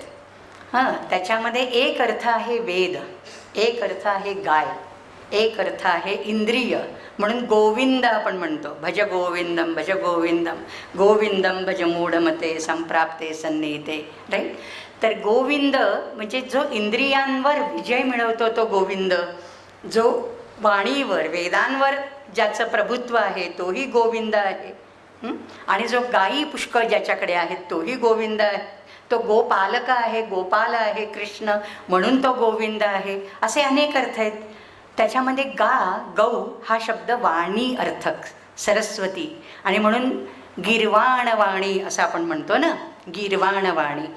तर ही जी गंधर्व मी सांगत होते, गाम धारयती इति गंधर्व हा, म्हणजे जे वाणीला धारण करतात ते. आणि दुसरं गो शब्दाचा अर्थ रश्मयोपी गावः उच्चन्ते, निरुक्तात यास्कानी म्हटलेलं आहे की सूर्याचे जे किरण आहेत त्यालाही गो शब्दाने म्हटलं जातं. तर आता गोदावरीकडे मी येते. मुळात गंधर्वांनी हा निर्माण केलेला, गायलेला, आणि गंधर्वांची नावं ना पुराणामध्ये येतात. हा हा आणि हु हु अशी नावं आहेत. कारण ते हा हा हा हा मी गात नाही, पण अशा प्रकारे ते आलाप तुम्ही एक बघा. आता मी केरळमध्ये गेली, 8 वर्ष केरळमध्ये मी स्थायिक आहे. केरळमधली वैदिक पठणाची परंपरा ही फार भिन्न आहे. ऋग्वेदच म्हणतात ते, पण ते सामवेदासारखा म्हणतात. मग त्यांचं मी मूळ जरा शोधत गेले. मला कुठेतरी असं आढळलं, गुगल स्वामी की जय, की नंबूद्री ब्राह्मण जे आहेत केरळचे ते जैमिनीय शाखेचे आहेत मूळचे. No wonder. त्यामुळे त्यांना ते जैमिनीय शाखा म्हणजे सामवेद, जैमिनीय राणायनीय शाखा सामवेदी आहेत. त्यामुळे त्यांच्या ह्याच्यात गायन आहे, नुसतं सस्वर पठण नाही आहे. ते उदात्त अनुदात्ताप्रमाणेच म्हणतात, पण असं पुढे झाल्यानंतर असं गायनाच्या परंपरेमध्ये म्हणतात. तर तो झाला सामवेद. त्याच्यापासून नाट्यशास्त्र भरताचं, ज्याला अलीकडेच आपण वर्ल्ड रजिस्टरमध्ये त्याची नोंद झाली 24 साली, भगवद्गीता आणि नाट्यशास्त्र भरतमुनींचं, नाही का. तर युनेस्कोनी नाव दिलं ना की आपल्याला वाटतं वा, आपला ऊर भरून येतो. अरे हे तर लॉंग बॅक व्हायला हवं होतं, कधीच व्हायला हवं होतं, नाही का. असो, तर तो सामवेद, वेदानाम सामवेदोस्मी. त्याच्यात मुख्यतः गायनाच्या पद्धती खूप आहेत. आणि ह्याही सगळेनं अजून एका शाखेचं मी बोलते बरं का. ऋग्वेदाची फक्त शाकल शाखा. ऋग्वेदाच्या किती शाखा होत्या? 21. 21 ऋग्वेदः, 100माध्वर्यवम, सहस्रवर्त्मा सामवेदः, आणि मग 90 अथर्वणः. अशी वेदांच्या ह्या एवढ्या शाखा होत्या. गंमत सांगते, पंजाबमध्ये बेदी, द्विवेदी वगैरे अशी आपल्याकडे, म्हणजे पंजाबमध्ये बेदी आहे, बिशन सिंग बेदी आपल्याला माहिती आहे. तर बाकी द्विवेदी, त्रिवेदी, चतुर्वेदी, 4 वेदांचं प्रावीण्य ते चतुर्वेदी. त्रिवेदी म्हणजे 3 वेद, बेदी म्हणजे 1 सिंगल वेद, बरोबर. म्हणजे आपली नावंसुद्धा त्याच्यावरनं पडत आहेत खरी, पण आपण ते वेद विसरून जातो आहे. म्हणजे वेद कुठे नाही आहे, सगळीकडे आहे, आपल्या नावात आहे वेद, पण आपण विसरतोय त्याला. असो, तर सहस्रवर्त्मा सामवेद हा का म्हटलं असेल? कारण गायनाच्या पद्धती, एकच राग जरी गायला, भीमपलासी किंवा भैरवी, तरी प्रत्येक गायकाची पद्धत वेगळी असते. तोच राग आहे, त्याचे आरोह अवरोहाचे स्वर बदलत नाहीत, पण त्यांच्या मुरक्या बदलतात, नाही का. तर त्याच्यामुळे त्याच्यात पुष्कळ बदल येतात. आणि म्हणून सामवेद हा सहस्रवर्त्मा. त्याच्यात ग्रामगेय गाणं, ऊह गाणं, असं अरण्य गाणं, असे अनेक प्रकार आहेत. म्हणजे आपल्याला सामवेद हा सर्वात दुर्लक्षित आहे खरं पाहिलं तर. ऋग्वेद हा जास्त प्रचलित आहे, म्हणजे oldest literature in the world म्हणून ऋग्वेदाकडे पाहिलं जातं. आणि त्याची सर्वात प्राचीन पोथी भांडारकरच्या ग्रंथालयामध्ये काचेच्या पेटीत ठेवलेली दर्शनी भागातच आपल्याला दिसते. पण तर सामवेद हा त्या मनाने दुर्लक्षित वेद आहे.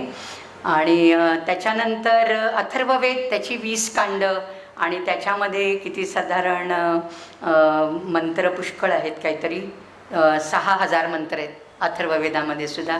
आणि त्याचे अनेक वेद आहेत. आत्ता मी कोणाशी तरी बोलताना म्हणत होते की भैषज्य वेद हा एक त्याचं नाव आहे. हां, हिच्याशीच बोलताना विनिताशी. भैषज्य वेद म्हणजे औषध. आता इथे काही वैद्य असतील तर मला माहिती नाही, औषध आणि भैषज ह्याच्यात फरक काय आहे? ह्याला औषधवेद का नाही म्हटलं, भैषज्य वेद का म्हटलं?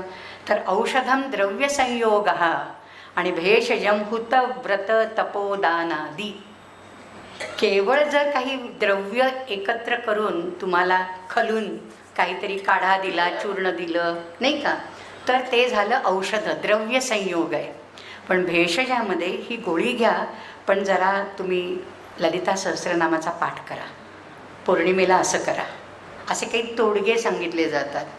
काहीतरी हवन करा सांगितलं जातं. हुत, व्रत, तप, दान आणि मणिधारण. आपण कलावा बांधतो हल्ली नाही का, कलावा म्हणतात त्याला.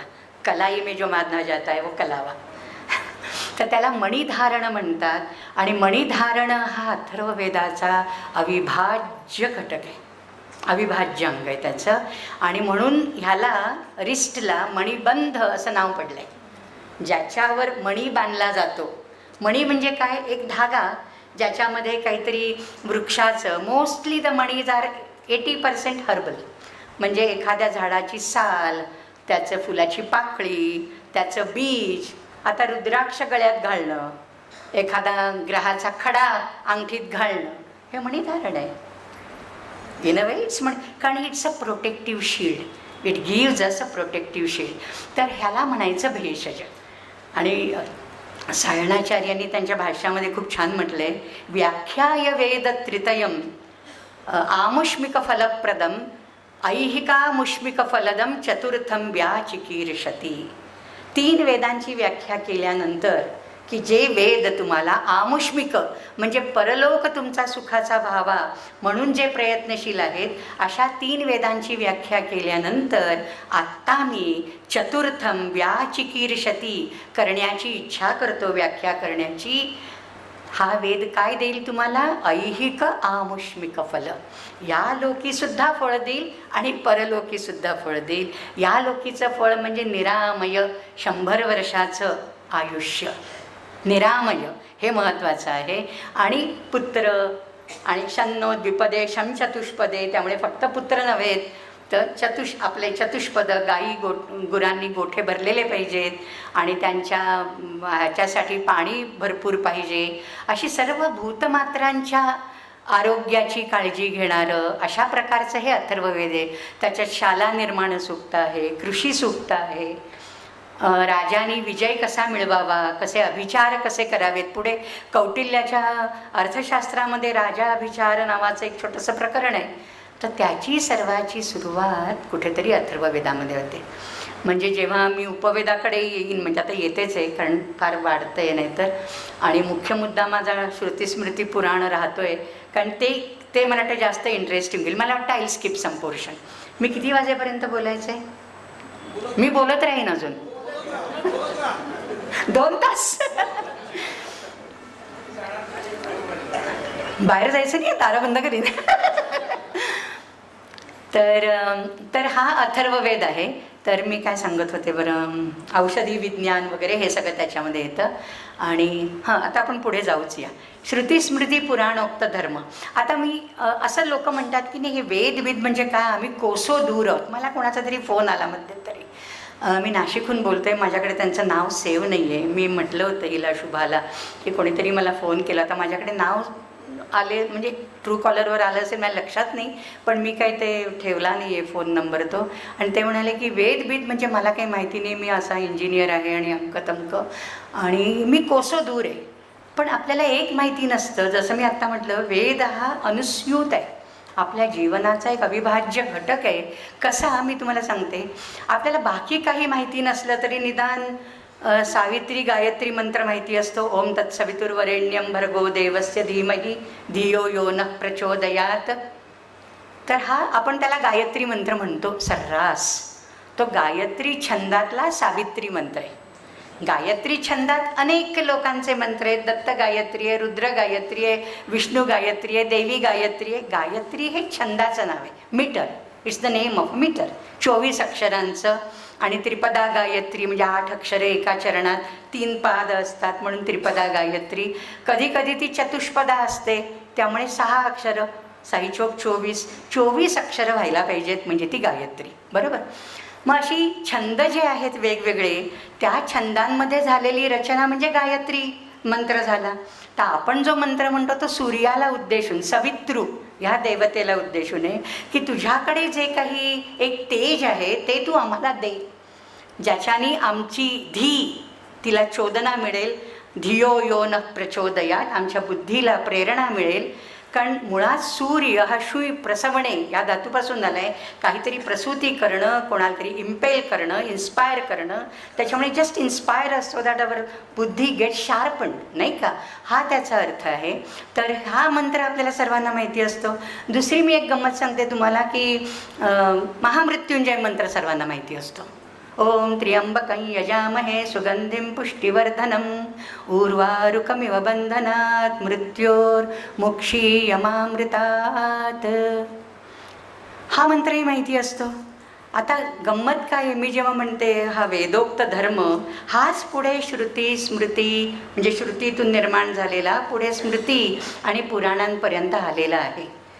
ह्याला उपाय, ह्याचा दाखला काय, एव्हिडन्स. हल्ली सगळ्याला प्रूफ दाखवायला लागतात, नाही का. त्यामुळे एव्हिडन्स काय आहे ह्याला. तर हा मंत्र जर समजा तुम्ही घेतला, महामृत्युंजय मंत्र, हा वसिष्ठ मंडलात येतो, 7व्या मंडळामध्ये येतो हा मंत्र. आणि जो प्रख्यात गायत्री मंत्र आपण म्हणतो सावित्री गायत्री, तो विश्वामित्र मंडलातला 3ऱ्या मंडलातला सूक्त, 3ऱ्या मंडलातला मंत्र आहे. तर ह्याच्यामध्ये सुगंधिम पुष्टिवर्धनम असं म्हटलेलं आहे त्या रुद्राला, नाही का. सुगंधी का म्हटलं आहे बाबा त्याला. वेदामध्ये कुठे त्याचं काही स्पष्टीकरण कुठे काही येत नाही. तुम्ही पार जा त्या स्कंदपुराणापर्यंत.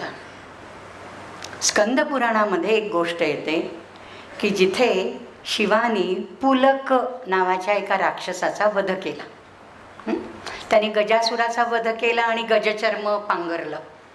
सर्व असुर मारल्यानंतर म्हणतात की नाही, मी विपरीत भक्ती करत होतो पण माझं काहीतरी तुझ्याकडे राहिलं पाहिजे बुवा. तुझ्या हातून मला मृत्यू आला केवढं माझं भाग्य, नाही का. तर माझी आठवण तुझ्याकडे राहिली पाहिजे. तर गजासुराला मारल्यानंतर गजकृत्तिम बसानहा, तर त्यांनी गजवस्त्र त्याच्या, तो नाहीतर अनिकेत आहे, दिगंबर आहे, त्याला कशाला वस्त्र लागतं आहे, नाही का. परंतु त्यांनी ते गजवस्त्र परिधान केलं. तसा पुलक राक्षस जेव्हा गेला तेव्हा त्यांनी विनंती केली की मला तुझ्या ठिकाणी कायम वास करून राहायचं आहे.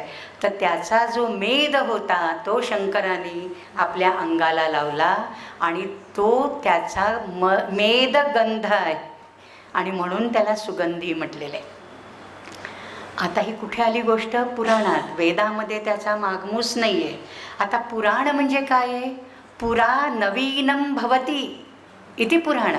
जे पूर्वीचं आहे पण नव्याने पुन्हा पुन्हा सांगितलं जातं त्याला पुराण म्हणतात. म्हणजे जेव्हा छांदोग्य उपनिषदामध्ये नारद सनतकुमारांकडे जातात विद्या शिकायला, तेव्हा सनतकुमार आधी विचारतात तू काय काय शिकलायस बुवा, आधी सांग मला, तर मी तुला पुढची विद्या देतो. तेव्हा त्यांनी जी जंत्री सांगितली आहे की मी हे शिकलोय ते शिकलोय, त्याच्यात पुराण शब्द आहे. म्हणजे पुराण हे वेदकालीन आहेत, उपनिषदकालीन आहेत. सांगण्याचा मुद्दा इतका की ह्या गोष्टी म्हणजे कसं असतं म्हणतं ना, फ्लोटिंग मास ऑफ लिटरेचर असं असतं. तर ह्या कुठेतरी समाज मनात असतात. कसं असतं की एक वाङ्मय हे अभिजात वाङ्मय जे मंत्र, ब्राह्मण, यज्ञ, याग, इष्टी ह्याच्याशी संबंधित आहे. आणि समांतर असे नॅरेटिव्ह लिटरेचर, कथा वाङ्मय हे घरातल्या मोठ्यांकडून लहानांकडे, लहानांकडून त्यांच्या मुलांकडे, त्यांच्याकडून त्यांच्या मुलांकडे, हेही श्रुती परंपरेनेच येतं. याला आपण ओरल हिस्ट्री म्हणतो. याला ऐतिह म्हणतो, याला इतिहास असं म्हणतो. तो इतिहास झाला, पण तो तेव्हाही होता. गंमत सांगते तुम्हाला, यजुर्वेदाचं एक पारस्कर गृह्यसूत्र म्हणून आहे, विवाह कंडिका त्याची एक विवाह कंडिका, म्हणजे आजकालचे जे विवाह होतात त्याच्यामधले अनेक विधी हे पारस्कर गृह्यसूत्राप्रमाणे, म्हणजे यजुर्वेदी ब्राह्मण अजूनही त्याप्रमाणेच करतात. तर त्याच्यावर 5 वेगवेगळ्या टीका आहेत, संस्कृत टीका आहेत. त्याच्यातल्या एका टीकाकारांनी लिहिलेलं आहे की इथे मंत्र म्हणावे हे ठीक आहे, पण मंत्रांबरोबर घरातल्या ज्या वृद्ध व्यक्ती असतात त्यांनी जे काही सांगितले तेही आचार करायला पाहिजेत. त्यामुळे आपण म्हणतो ना, आमच्याकडे अशी पद्धत आहे, आमच्याकडे घाणा भरण्याची तशी पद्धत आहे. आपल्याकडे ही पद्धत कुठून येते? आमच्याकडे असं आहे, तुमच्याकडे नाही का? हे आपल्या पूर्वजांकडनं आलेली आपल्याला देणगी आहे आणि त्याचा अंतर्भाव विवाह विधींमध्ये अवश्य करावा. माळ घालणे एकमेकांना हे पारस्करामध्ये नाही आहे, गृह्यसूत्रात. हल्ली घालतात, वरमाला म्हणतो आपण त्याला, आणि ती स्वयंवराला माळ घेऊन उभी आहे सीतामाई, असं चित्र आपण काढतो. तर ही माळ घालणं ही पद्धत त्या टीकाकारांनी त्यांच्या टीकेमध्ये घातलेली आहे. म्हणजे अशा अनेक परंपरा आहेत की ज्याला लिखित आधार नसेल, पारस्कर गृह्यसूत्र किंवा अपस्तंभ धर्मसूत्र ह्याच्यामध्ये आधार नसेल, पण त्या ऐतिह्य परंपरेने आलेल्या आहेत. आणि हल्ली हिस्टॉरिओग्राफर, इतिहास लेखक जे आहेत ते ह्याला मान्यता देतात. ओरॅलिटी ऑफ हिस्ट्री या नावाखाली त्याला मान्यता देतात. आतापर्यंत त्याला मान्यता फारशी मिळत नव्हती. तर हा एक अविभाज्य घटक आहे, कारण ही पण श्रुती परंपरा आहे. मला एकदा सांगा तुम्ही की एक होता कावळा, एक होता काऊ, एक होती चिऊ. जोरात पाऊस आला, काऊचं घर होतं शेणाचं, चिऊचं घर होतं मेणाचं. कोणी रचली हो गोष्ट? कोणी रचली? पिढ्यानपिढ्या आपण ऐकत आलेलो आहे, पिढ्यानपिढ्या ऐकत आलेलो आहे. ह्याचा कुठेतरी स्रोत कुठेतरी असला पाहिजे. ह्याच्यावर मी नंतर एक लेख लिहिला होता की ह्याची कशी वेगवेगळी व्हर्जन्स आली.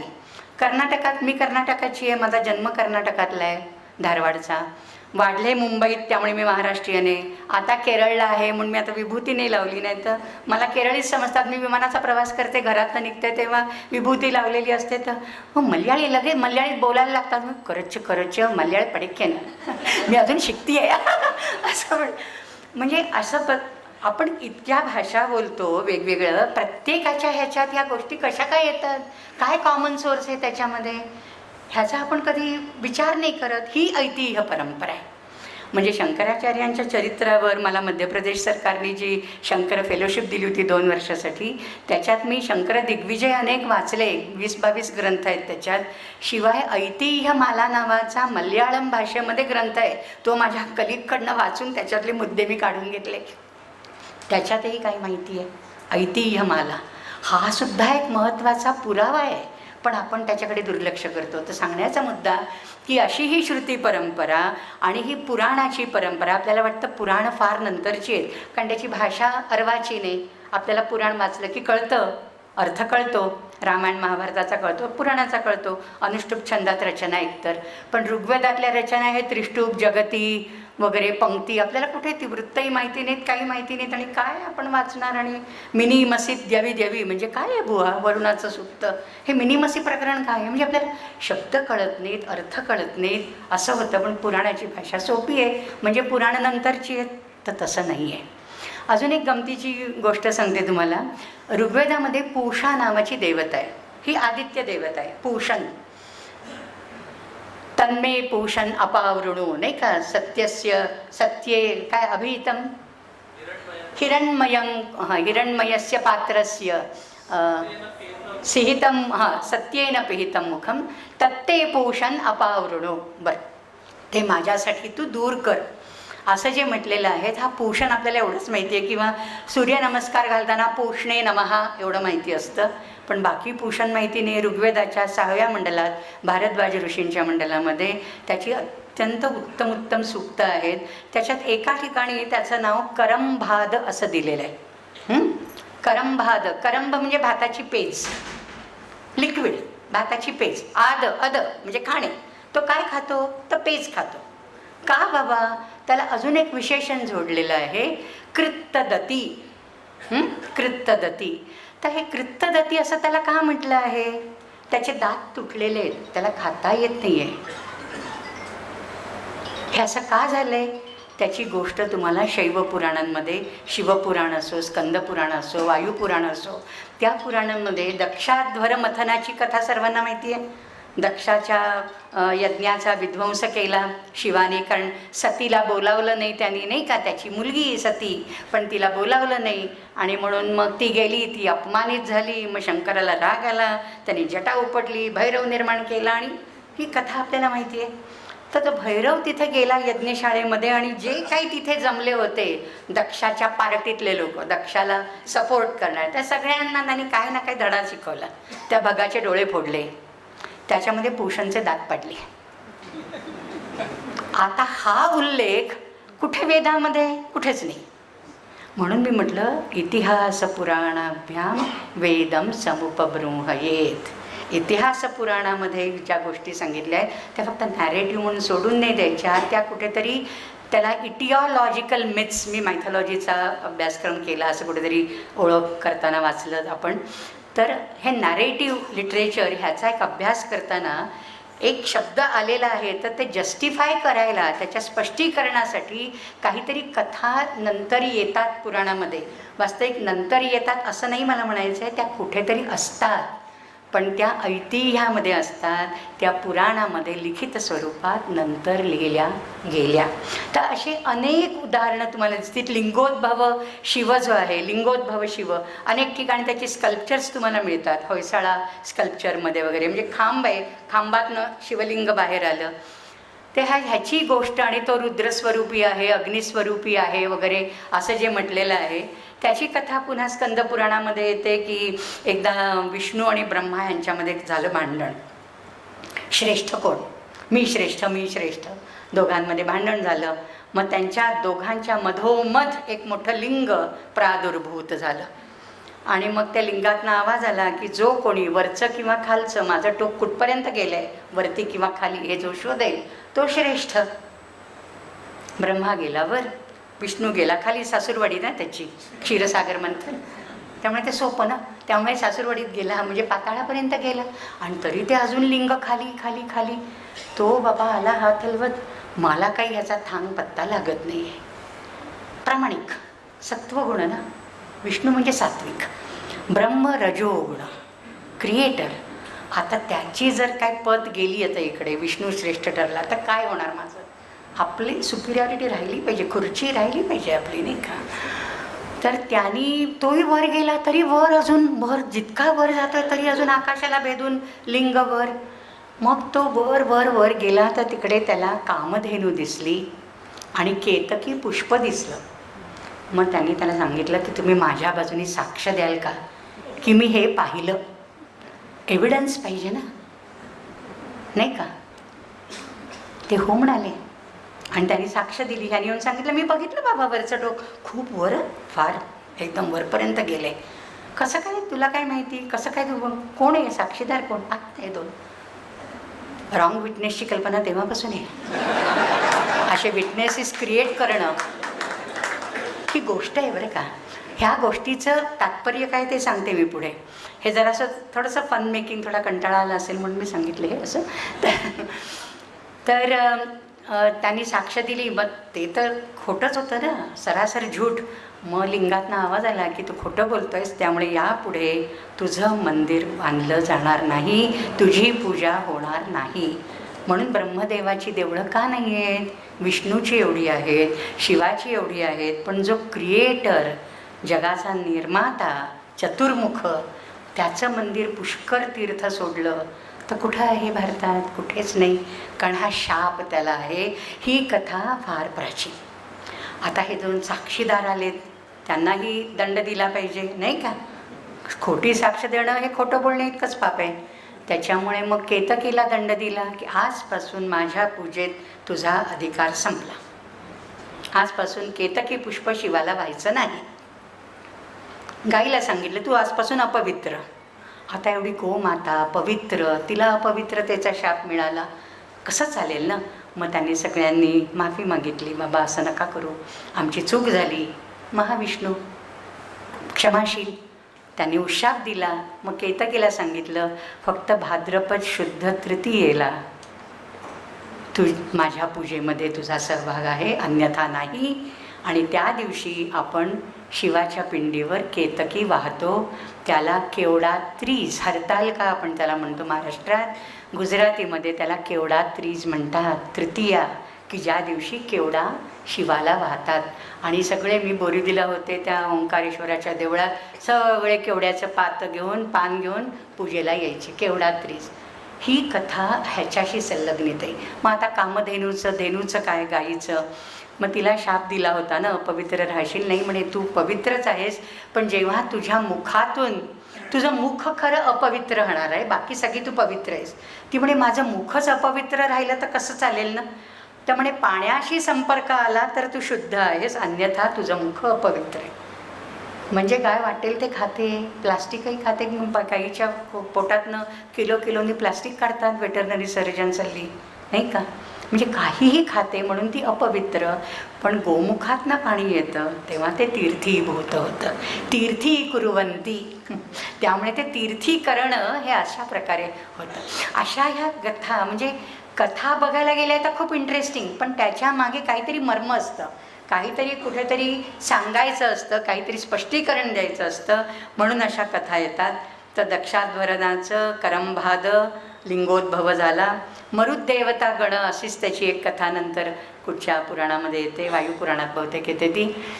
माझा thesis Puranic, Vedic elements in Puranic mantras and rituals, त्याच्यामुळे मी खूप एन्जॉय केलं. मला 18 महापुराणं वाचली, पुष्कळ गोष्टी मिळाल्या मला. त्यामुळे खाद्य भरपूर असतं माझ्याकडे असं द्यायला. तर मरुद्देवता गण हे इंद्राचे ऑफिसर्स आहेत आणि ते 49 असे आहेत. आता हे 49च का आहेत आणि ते इंद्राच्या सैन्यामध्ये का भरती झाले आहेत, आणि ते बघितले ना, ते कसे बघितले म्हणजे आपण बघत नाही त्यांना, जे वर्णन वाचतो त्याच्यावरून. मरुद्देवतांची बरीच सूक्तं आहेत ऋग्वेदामध्ये. ते सर्व एका आकाराचे, एकसारखे दिसणारे असे आहेत. मला नेहमी आपलं, जेव्हा आपण परेड बघतो ना 15 ऑगस्ट 26 जानेवारी, एखाद्या बटालियनचे लोक सगळे एका हाईटचे, त्यांचं ते ठरलेले असतात ना, 5, 8 ह्या आणि ह्या वयोगटातले, या वजनाच्या गटातले, अमुक वजनाचा गट, असं सगळं आर्मीमध्ये. IPS काही ऑफिसर्स आहेत माझे, काही IAS पण ऑफिसर्स आहेत माझे विद्यार्थी. म्हणजे संस्कृत घेऊन IASच्या परीक्षा दिलेले लोक आहेत. त्यामुळे संस्कृत कुठे उपयोगी नाही असं काही म्हणायचं नाही, संस्कृत सगळीकडे. तर ते सांगतात की असे हे एका वजनाच्या गटातले, एका उंचीच्या गटातले, ते सगळे सारखे दिसतात. पहा आता Jat battalion, Maratha battalion, Gorkha battalion वगैरे पाहताना किती छान वाटतं. तसे हे मरुद्गण आहेत. मला नेहमी, मी व्हिज्युअलाइज करते की आपली परेड चाललेली अमुक एका बटालियनची, तसे हे 49 लोक चाललेले आहेत. आता हे 49 का, मग त्याच्यात अदितीने हे केलं, कश्यपाला सांगितलं की इंद्राने तिच्या मुलाला मारलं असतं विश्वरूपाला, कारण विश्वरूप चुगल्या करत असतो, इकडे स्वर्गातल्या बातम्या घ्यायच्या, तिकडे राक्षसांना पुरवायच्या, हेरगिरी, म्हणून त्याला मारलं. तर मग इंद्राला मारेल असा पुत्र माझ्या पोटी यावा. आता त्याच्यामध्ये एक वैदिक मंत्राची पण गंमत येते. त्याच्यामध्ये वेदांग तर मी बोललेच नाही, शिक्षा वेदांग त्याच्यात येतं की मंत्राचं उच्चारण कसं असावं, नाही का. सम्यक प्रयुक्त हा शब्द हा कामधेनुरिव स्वर्गे अपि. चांगल्या प्रकारे जर शब्द उच्चारला तर तो कामधेनूप्रमाणे सर्व तुम्हाला फळ देतो, पण जर त्याचा उच्चार बदलला तर अर्थ बदलतो. त्यामुळे इंद्रशत्रो वर्धस्व अशा प्रकारे त्यांनी यज्ञ केला कश्यपानी की इंद्राला मारणारा असा तू शत्रू, तू वाढ हिच्या पोटामध्ये, म्हणून त्यांनी तो इंद्राचा वध करणार लायक असा पुत्र तिच्या पोटी जन्माला यावा म्हणून यज्ञ केला. पण तो तत्पुरुष समासाच्या ऐवजी बहुव्रीही समासाचा विग्रह स्वर झाला. इंद्र हा शत्रू यस्य सहा. त्याच्यामुळे इंद्र ज्याचा शत्रू आहे असा तू का नाही, इंद्राचा शत्रू तू वाढ, असं इंद्रशत्रो वर्धस्व. आणि त्या यज्ञाचं फळ, त्याची सर्व शक्ती ही त्या वृत्राला न मिळता इंद्राला मिळाली, आणि म्हणून इंद्र वरचढ झाला, म्हणून वृत्राचा वध झाला, अशी त्याची कथा सांगितली आहे. आणि त्याच्यानंतर मग तिने पुन्हा तप केलं. तेव्हा इंद्र बटूच्या रूपात तिच्याकडे गेला तिची सेवा करायला, दितीची सेवा करायला. आणि मग दितीची सेवा करायला गेला आणि तिला एक त्यांनी व्रत सांगितलं होतं कश्यपाने, त्या व्रताचं परिपालन कर, मी हिमालयात तपश्चर्येला जातो. आणि त्या व्रतामध्ये काही निर्बंध घातले होते, तर तिने त्या निर्बंधाचा अवमान केला, म्हणजे त्याचं पालन केलं नाही. मग ती संधी साधून इंद्राने तिच्या गर्भात, तिच्या उदरात प्रवेश मिळवला सूक्ष्म रूपामध्ये आणि तिच्या गर्भाचे तुकडे केले. मग ते रडायला लागले. मग तो म्हणाला मारुद मारुद, म्हणून त्यांचं नाव मरुद पडलं. मग त्या 7चे पुन्हा 7 तुकडे केले, असे 7 49 झाले. हे 49 संख्या तिकडे येते, पण त्याची गोष्ट नंतर येते. पण हे त्यांनी का केलं? कारण तिचा हेतू वाईट होता म्हणून त्यांनी केलं. पण नंतर त्यांना जीवदान दिलं आणि इंद्र म्हणाला हे माझ्या सेवेत राहतील आणि माझ्या इतकाच अधिकार सोमपानाचा त्यांनासुद्धा मिळेल.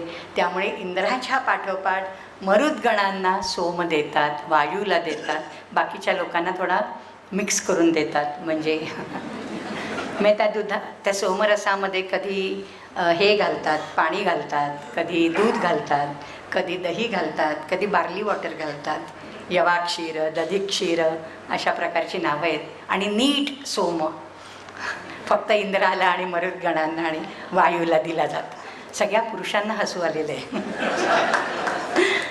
आता शेवटचा एकच मुद्दा आणि मी थांबते, कारण मला वाटतं खूप वेळ झालेला आहे, 8 वाजलेत आता.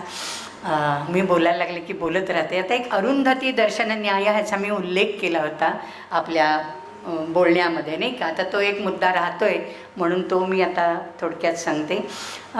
त्याची थोडीशी सुरुवात मी आत्मावारे द्रष्टव्य हा श्रोतव्य ह्यामध्ये केली. दुसरी गोष्ट आचार्यांच्या भाष्यग्रंथातनं मला जी समजली, त्यांचं विशेषतः आनंदमय अधिकरण, ब्रह्मसूत्रातलं 6वं अधिकरण, ते आनंदमय हा अभ्यासात ह्या सूत्रावरचं आणि ती 12 ते 19 जी सूत्र आहेत ब्रह्मसूत्रातली पहिल्या अध्यायातली त्याच्यावरचं. तर त्याच्यात पंचकोशाची कल्पना दिलेली आहे. तर पंचकोश आपल्याला बहुतेकांना माहिती असतील, तैत्तिरीयामध्ये दिलेले आहेत ते अन्नमय, प्राणमय, मनोमय, विज्ञानमय, आनंदमय. तर पहिल्यांदा अन्नमय हे ब्रह्म सांगितलं आणि मग आपल्याला वाटतं वा वा अन्नमय म्हणजे ब्रह्म. आता आपलं सगळं कॉन्सन्ट्रेशन अन्नावर, जिभेवर, म्हणजे जीभ मुख्य आणि अन्न हे प्रधान. आणि मग हे नाही, त्याच्या आत अजून एक कोश आहे, अन्नमयाच्या आत प्राण. त्यामुळे प्राणो वे ब्रह्म. अच्छा, प्राण ब्रह्म म्हणजे ॲक्टिव्हिटी, प्राण म्हणजे डायनॅमिझम, प्राण म्हणजे लाईफ फोर्स, नाही का. त्यामुळे ॲक्टिव्हिटी करायच्या. मग नंतर आलं नाही इमोशन्स, मनोमय म्हणजे ब्रह्म. त्यामुळे मन एव ब्रह्म असं झालं. त्यामुळे ते आतल्या तस्य आंतरः, तस्य अंतः असं करून ते आनंदमयापर्यंत आले. आणि आनंदमयाच्या आत अजून गेले नाहीत आणि म्हणून आनंदमय म्हणजे ब्रह्म असं झालं. आता इथे कसं झालं ह्या सांगताना की बाहेरून तुम्ही आत आत आत आत आत येता, ह्याला अरुंधती दर्शन न्याय असं म्हणतात. आता ही अरुंधती कोण? निलेशोकांची पण वसिष्ठ अरुंधती आहे. अरुंधती पुढे गेली, वसिष्ठ मागे राहिले, त्याच्यावरून त्यांनी काळ वगैरे ठरवला आहे. मी तो काळ वगैरे ठरवत नाही, पण मी हे व्हिज्युअलाइज करू शकते, तुम्हाला सांगू शकते, तुम्ही बघा. एखाद्याला अरुंधती हा तारा बघायचा आहे आकाशात, कुठे आहे आपल्याला माहिती नाही, मी लेमॅन, मला काही माहिती नाही. एखाद्या खगोलशास्त्राला मी पकडलं, मला दाखवशील का? हो म्हणाला, चल गच्चीवर नेतो, अमावास्येच्या रात्री दाखवतो. आणि त्यांनी मला एक स्थूल तारा दाखवला. मला वाटलं वा, अरुंधती ना, हा ध्रुव तारा आहे. पहिल्यांदा स्थूल बघायचं ना, मोठा चमकणारा. त्याच्या जरा दक्षिणेला ये. ओके, दक्षिणेला मी बघितलं असं असं करून. एक तारकापुंज दिसतो का तुला? हो बाबा दिसला. किती आहेत तारे? 7 तारे आहेत. अच्छा, ही अरुंधती. ते तारे कसे आहेत? एक चौकोन आहे, रेक्टँगल, खाली त्याला शेपूट, पतंगासारखं आहे. तुला चौकोन आणि ते शेपटी दिसली? हो दिसली. मग चौकोन म्हणजे अरुंधती. खाली शेपूट हां, जितमया, मला कळलं, युरेका, मला कळली अरुंधती कुठे आहे ती पण अरुंधती नाही. त्याच्यात मधला तारा दिसतोय. मग मी जरा असे डोळे बारीक करून बघणार, हा मधला जरा असा दिसतोय, ही अरुंधती, तो वसिष्ठ आहे. त्याच्या बाजूला tiniest twinkling star, that is Arundhati. आता तुम्ही डायरेक्ट जर ती अरुंधती बघ, छोटीशी तारका, कुठे दिसणार आहे एवढा तारकापुंज? तुम्हाला आधी स्थूल दाखवणार, मग त्याच्यापासून तुम्ही थोडं सूक्ष्म, अजून सूक्ष्म, अजून सूक्ष्म, मग सूक्ष्मतर सूक्ष्मतमापर्यंत पोचता. हा अरुंधती दर्शन न्याय. आपली सर्वच पद्धत शिक्षणाची, ज्ञानप्राप्तीची ही अरुंधती दर्शनाची असते. आपण आधी पेरिफरल बघतो. वेद म्हणजे काय, त्याचा अर्थ, त्याचे किती भाग आहेत, किती वेद आहेत. वेदांग राहिलीच माझी, उपवेदही राहिले, राहू दे आता नेक्स्ट टाईम. तर हे सगळं बघितलं आणि मग आपण त्याच्या कोअरकडे गेलो. एकदम वेदांमध्ये हे सांगितलं आहे, पण वेद म्हणजे काय हे आम्हाला माहिती नाही, तर वेदामध्ये काय सांगितलं हे कसं कळणार? तर आपली सर्व ज्ञान अवाप्तीची पद्धतच अरुंधती दर्शन न्यायावर अवलंबून आहे. त्याच्यामुळे अशा पद्धतीने अभ्यास करावा. बरं, आता आचार्यांचं अजून एक आणि ते सांगून मी संपवते. आनंदमय म्हणजे ब्रह्म, हे झालं. ओके, हा इथे पूर्वपक्ष संपला, सिद्धांत पण संपला खरा 19व्या सूत्रात. पण नंतर आचार्य नंतर स्वतःचं भाष्य लिहितात. आत्तापर्यंतचं भाष्य परंपरेला अनुसरून आणि नंतर ते स्वतःचं भाष्य आरंभ करतात आणि म्हणतात की आनंदमय म्हणजे सुद्धा ब्रह्म नव्हे. का? कारण मयट प्रत्यय जो त्याला लागलेला आहे तो विकारार्थी आहे. आता त्याला पूर्व पारंपरिक जे वेदांती आहेत त्यांनी सांगितलं नाही, पण मयटचा एक अर्थ प्राचुर्यार्थी असा पण आहे. मग ते म्हणाले ठीक आहे, 4 ठिकाणी तुम्ही अन्नमय, प्राणमय, मनोमय, विज्ञानमय 4 ठिकाणी तुम्ही विकारार्थी वापरता आणि फक्त आनंदमयामध्ये प्राचुर्यार्थी वापरता. असं कसं शक्य आहे? याला अर्ध जरतीय न्याय असं म्हणतात. म्हणजे एक स्त्री अर्धी जरा वृद्ध आहे आणि अर्धी तरुण आहे, असं होऊ शकतं का? त्यामुळे एक प्रत्यय एका कॉन्टेक्स्टमध्ये तुम्ही प्रकरणामध्ये वापरतायत, 4 ठिकाणी त्याचा अर्थ विकार आणि 5व्या ठिकाणी एकाएकी प्राचुर्य, असा कसा काय होईल? आणि जरी प्राचुर्य म्हटलं, आनंदमय ब्रह्म म्हणजे ब्रह्म ह्याच्या ठिकाणी आनंद भरपूर आहे, म्हणजे आनंदाच्या अपोजिट प्रतिपक्ष त्याचा नाही असा अर्थ होत नाही ना. आनंद खूप आहे. आता एखादा मनुष्य धनवान आहे, एखादा मनुष्य अत्यंत सुखी आहे, पण त्याला दुःखाचा लवलेशही नाही असं जसं म्हणता येत नाही, तसंच आनंद आहे म्हणजे दुःखाचा लवलेश नाही असा त्याचा अर्थ होत नाही. मग काय आहे ब्रह्म? आनंदो ब्रह्म. आनंद म्हणजे ब्रह्म. आनंदमय म्हणजे ब्रह्म नव्हे, आनंद म्हणजे ब्रह्म. आणि हे त्यांनी एवढ्या हजारो वर्षापूर्वी आपल्या परंपरेला छेद देत स्वतःच्या तर्कबुद्धीला पटेल अशा प्रकारे की 4 ठिकाणी तुम्ही विकारार्थी आणि एका ठिकाणी अचानक कसं काय प्राचुर्य, आपल्याला तरी ते लॉजिकली पटेल का? नाही पटणार ना. आणि मग त्यांनी दाखले दिले त्याच्यासाठी. रसो वै सहा, रसमय नाही म्हटलंय ब्रह्माला, रसो वै सहा, तैत्तिरीयातलंच कोटेशन. आणि रसम ही एव अयम लब्ध्वा आनंदी भवती. हे उदाहरण जेव्हा शंकर भाष्य शिकवायचे ब्रह्मसूत्र, मी माझ्या मुलांना उदाहरण द्यायची एक विद्यार्थ्यांना की आनंदमय आणि आनंदमध्ये काय फरक आहे सांगू का, सोप्या भाषेत. माझी सून मुलीसारखी आहे. मला 2 सुना आहेत. माझी सून मुलीसारखी आहे, पण मुलीसारखी असणं आणि मुलगी असणं ह्याच्यात फरक आहे. तोच फरक आनंदमय आणि आनंदमध्ये आहे. त्यामुळे आनंदमय हे सविकल्प साकार ब्रह्म होऊ शकेल, पण निर्विकल्प निर्विकार सत्य बुद्ध शुद्ध नित्य बुद्ध शुद्ध मुक्त ब्रह्म अशी ज्याची व्याख्या केली आहे ते आनंद. आणि म्हणून सत चित आनंद, आनंदमय नाही आहे त्याच्यात. सत आहे, चित्त आहे आणि आनंद आहे, मय त्याच्यामध्ये येत नाही. त्यामुळे सोपान पद्धतीने कुठचंही ज्ञान प्राप्त करावं, पायरी पायरीने ज्ञानाच्या शिखराकडे जावं. एकदम आपण लिफ्टनी जरी शिखराकडे गेलो 18व्या मळ्यावर, तरी पहिला दुसरा क्रॉस करूनच जातो ना, आकाशातनं 18व्या मळ्यावर नाही उतरत. म्हणजे पायरी पायरीने अध्ययन कसं करावं, सोपान मार्गाने कसं अध्ययन करावं, हा न्याय तुम्हाला अरुंधती दर्शन न्याय शिकवतो. आणि असे असंख्य न्याय आचार्यांच्या भाष्यग्रंथामध्ये यत्र तत्र विखुरलेले दिसतात तुम्हाला. यत्र तत्र किती कठीण गोष्ट सोपी करून कशी सांगावी हे आचार्यांकडनं शिकायचं. आणि सोपी गोष्ट कठीण कशी करून सांगावी, इंटलेक्च्युअल जार्गन त्याच्यामध्ये कसं आणावं, हे एखाद्या अकॅडमिशियनकडून. मी अपवाद. तर म्हणजे मी आभार आधी मानले नाही, मी सुरुवातच केली डायरेक्ट. परंतु ह्या आयाम ह्या व्याख्यानमालेत या ज्ञानकुंभाचा मला एक भाग होता आलं आणि थोडेसे विचार मांडता आले आपल्यासमोर. मी खरंच खूप खूप आभारी आहे. आणि इथे येण्यापूर्वी ती शुभदा देसाई कोण आहे किंवा ही विनीता कोण आहे, कशी आहे, मला कोणाचा परिचय नाही. आणि हे इतक्या प्रेमाने माझ्याशी वागतायत. आणि ती तर म्हणते आता तुमच्या मुलीचं घर आहे नाशिकला, केव्हाही या. चला आता मी येतेच आहे परत.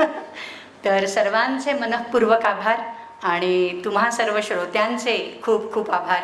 मला असं वाटतं आपल्याला आवडलं असेल. धन्यवाद. नमस्कार. कोण आनंद नाही का, किती तो आनंद. मला असं वाटतं की एनलाइटमेंट विदाऊट गॉड किंवा आत्तापर्यंत ऐकलेली तुर्यावस्था काय असते, तर माझ्यासारख्या सामान्य स्त्रीला मानचं ऐकणं मला वाटतं हीच एक तुर्यावस्था आहे असं मला वाटतं. मी आपल्या सगळ्यांतर्फे आणि आयाम नाशिक यांच्यातर्फे गुरुवर्या, मी आता काय म्हणावं ते समजत नाही आहे. मी I am so much overwhelmed with emotions. त्यामुळे मी त्यांचे ऋण व्यक्त करते किंवा त्यांच्या प्रति ऋण व्यक्त करण्याच्या ऐवजी आम्ही त्यांच्या नेहमी ऋणात राहू अशी भावना व्यक्त करते. आपण मोजके प्रश्न घेणार आहोत आणि ज्यांना प्रश्न विचारायची इच्छा असेल त्यांनी हात वरती करून जागेवरनंच प्रश्न विचारावा असं मी विनंती करते. हां सर. वेदांतमधलं एक निगुंठ प्रकरण, निगुंठ त्याच्याबद्दल निगुंठ आणि निगुंठ ते मी वेदांग सांगायला विसरले. तेच मी म्हटलं ना की 6 वेदांग आहेत, 4 वेद. मुळात मी IKS मध्ये ज्या 14 विद्यास्थानं किंवा 18 विद्यास्थानं आपण म्हणतो त्याचा उल्लेखच केला नाही. मी फक्त वेदांवरच केंद्रित केलं लक्ष. ते 4 वेद, त्याच्यानंतर 6 वेदांग आहेत. शिक्षा, कल्प, व्याकरण, निरुक्त, छंद आणि ज्योतिष. त्याच्यात निरुक्त हा जो ग्रंथ आहे तो निघंटू या ग्रंथावरचं व्याख्या ग्रंथ आहे. आणि निघंटू म्हणजे काय आहे तर ग्लॉसरी ऑफ वेदिक वर्ड्स, म्हणजे शब्दकोश आहे तो. त्याच्यात अर्थ दिलेला नाही आहे, परंतु निघंटू हे 5 कांड आहेत त्याच्यामध्ये. आणि त्याच्यात हे आहे सिनॉनिम्सचं एक कांड आहे, नंतर ऐकपदिक होमोनिम्सचं एक कांड आहे आणि दैवतकांड, अशी 3 कांड म्हणजे 5 प्रकरणामध्ये. आणि त्याच्यावर 12 अध्यायांचा टीकात्मक ग्रंथ यास्काचार्य पारस्करी यास्का असं म्हणतात त्यांना, त्यांनी रचले. हे पाणिनीच्या पूर्वी 200 शतकं. आता पाणिनीच आपण म्हणतो 5वं किंवा 6वं ख्रिस्तपूर्व शतक, त्याच्या आधी 200 वर्ष यास्काचार्य म्हणजे 8वं किंवा 7वं ख्रिस्तपूर्व शतक हा त्यांचा काळ आहे. निघंटू, निरुक्त आणि ब्रह्मसूत्र, अवतार सहस्र उपग्रंथ, असं कुठच्या तरी नामदेवांच्या भजनात कुठेतरी मी वाचले. पुढचा प्रश्न घेऊया.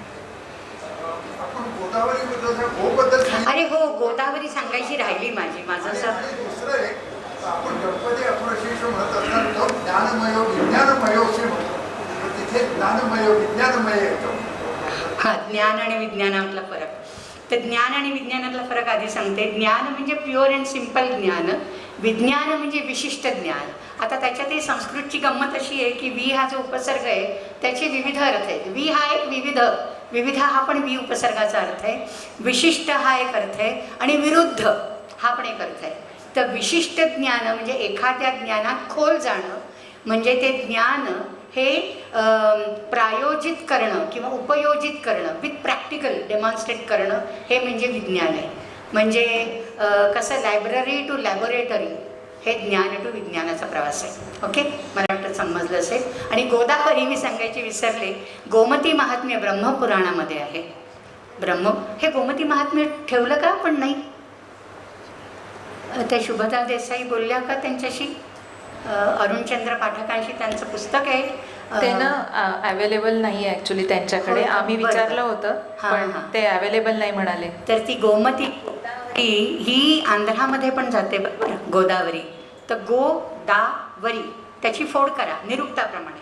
निरुक्ता हा ग्रंथ तुम्हाला शब्दांची फोड करायला शिकवतो आणि प्रत्येक अक्षरातनं अक्षर सामान्य वा निर्ब्रूयात नत्वेव न निर्ब्रूयात, म्हणजे निरुक्ती करायची नाही असं ठरवू नका. एखाद्या अक्षरातून काहीतरी काढा तुम्ही शब्द, अर्थ काढा. तर गो म्हणजे गाय बरोबर, दा म्हणजे देणे, वर म्हणजे श्रेष्ठ. जी श्रेष्ठ गाय देते ती, हा एक अर्थ झाला. जी श्रेष्ठ ज्ञान देते, ब्रह्मज्ञान देते, गो म्हणजे वेद, गो म्हणजे ब्रह्म वेद, त्यामुळे जी श्रेष्ठ ज्ञान देते ती, त्यामुळे गोदावरी ही ज्ञानगंगा आहे असं मला सांगायचं होतं. आणि त्या ज्ञानगंगेचा हा अमृतकुंभ आहे आणि त्या कुंभामध्ये ह्या आयामाचा हा विमर्श, आणि त्याच्यात मी एक बिंदू मात्र कुठेतरी असते, स्पेक ऑफ अ डस्ट म्हणतात तसं तसं, तर ती गोदावरी आहे. पुढचा प्रश्न. अहो नको.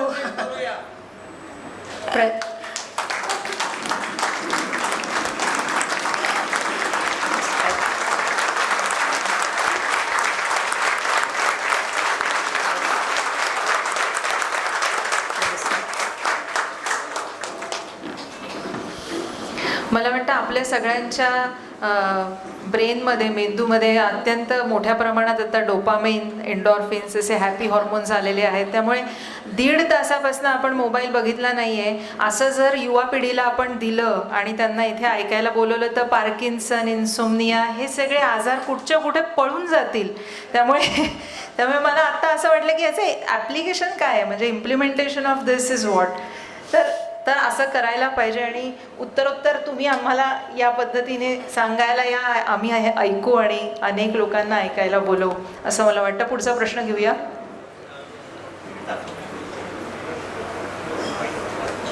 एक शेवटचा प्रश्न घेऊया.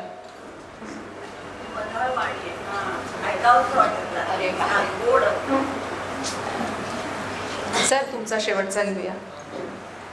आमचं रोजचं प्रापंचिक किंवा व्यावसायिक जीवन सांभाळून आम्ही रोज कुठल्या प्रकारचे मंत्र म्हणायला पाहिजे किंवा ऐकायला पाहिजे, जेणेकरून आम्ही टचमध्ये राहू, किंवा रोज आम्ही काय केलं पाहिजे? वेदाचेच मंत्र म्हटले पाहिजेत असं काही नाही आहे. खरं तुम्ही भगवद्गीतेतले 5 श्लोक जरी रोज म्हटलेत नाही का, आपली पंचामृत, गीता पंचामृत, तरीसुद्धा पुष्कळ बदल होऊ शकतात. अर्थात मंत्र म्हटलेच जर ते सस्वर म्हटले तर त्याचा शरीरावर, बुद्धीवर आणि म्हणजे BMI आमचे गुरुदेव म्हणतात तसं, बॉडी मास इंडेक्स नाही, बॉडी, माइंड अँड इंटेलेक्ट सगळ्यावर त्याचा उपयोग होतो आणि त्याची स्पंदनं तशी तयार होतात. पण मला असं वाटतं की काहीतरी नित्यनेमाने करणं नाही का, जसं आम्ही ते 3 S नेहमी म्हणत असतो चिन्मय मिशनमध्ये, स्वाध्याय, साधना आणि सेवा. तर त्याच्यातली साधना म्हणून 1 श्लोक रोज गीतेचा वाचायचा, मग दुसऱ्या दिवशी 2 श्लोक वाचायचे, असं करत करत अख्खी गीता तुम्ही म्हणू शकता का? निदान गीता जयंतीला 15वा अध्याय, 12वा अध्याय किंवा गीता जयंतीच्या दिवशी अख्खं गीता पारायण करू शकता का? आणि तसं एखादा वैदिक पंडित जर आपल्या सभोवताली कोणी असेल तर निदान गायत्री मंत्र आणि महामृत्युंजय मंत्र म्हणायला काहीच हरकत नाही. आणि मला वाटतं विद्यार्थ्यांनी मेधासूक्त म्हणावं, मेधासूक्त म्हणायला पाहिजे.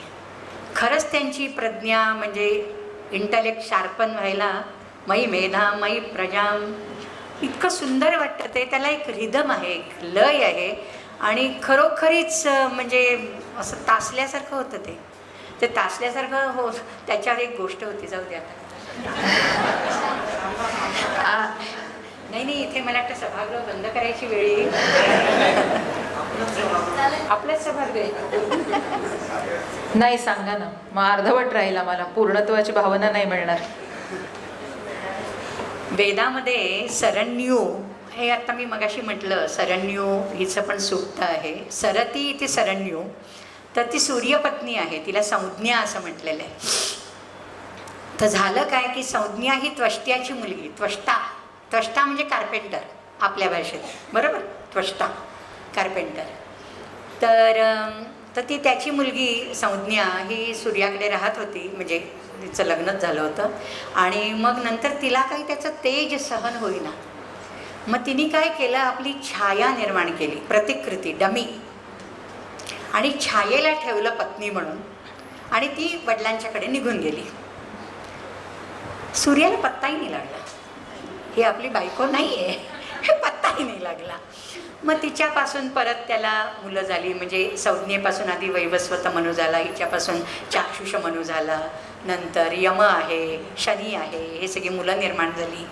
तर आणि ही जी संज्ञा गेली ती तिच्या वडिलांकडे गेली, त्वष्ट्याकडे. आता लग्न झालेली मुलगी घरी आली माहेरी, 4 दिवस राहा बाबा, पाहुणचार केला, आईवडिलांनी लाड केले.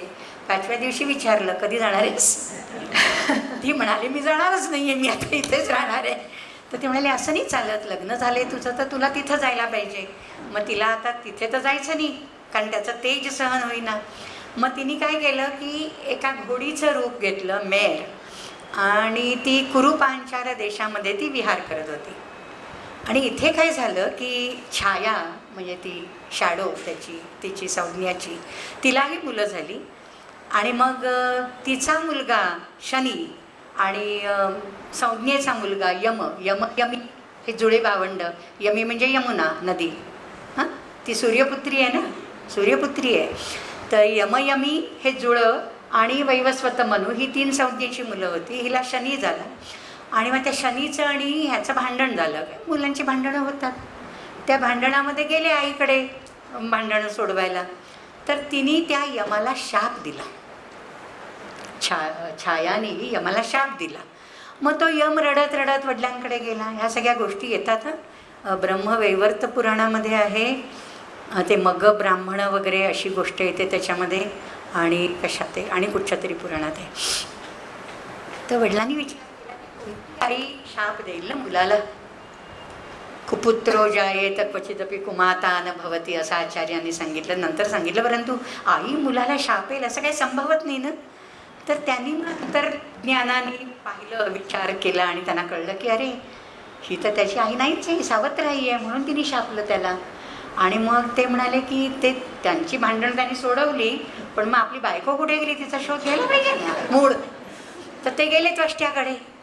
तर त्वष्ट्याकडे गेले तर त्वष्टा म्हणाला, आली होती बाबा इकडे, पण आता कुठं गेली मला माहिती नाही, मला वाटतं ती गेली तुमच्याकडे.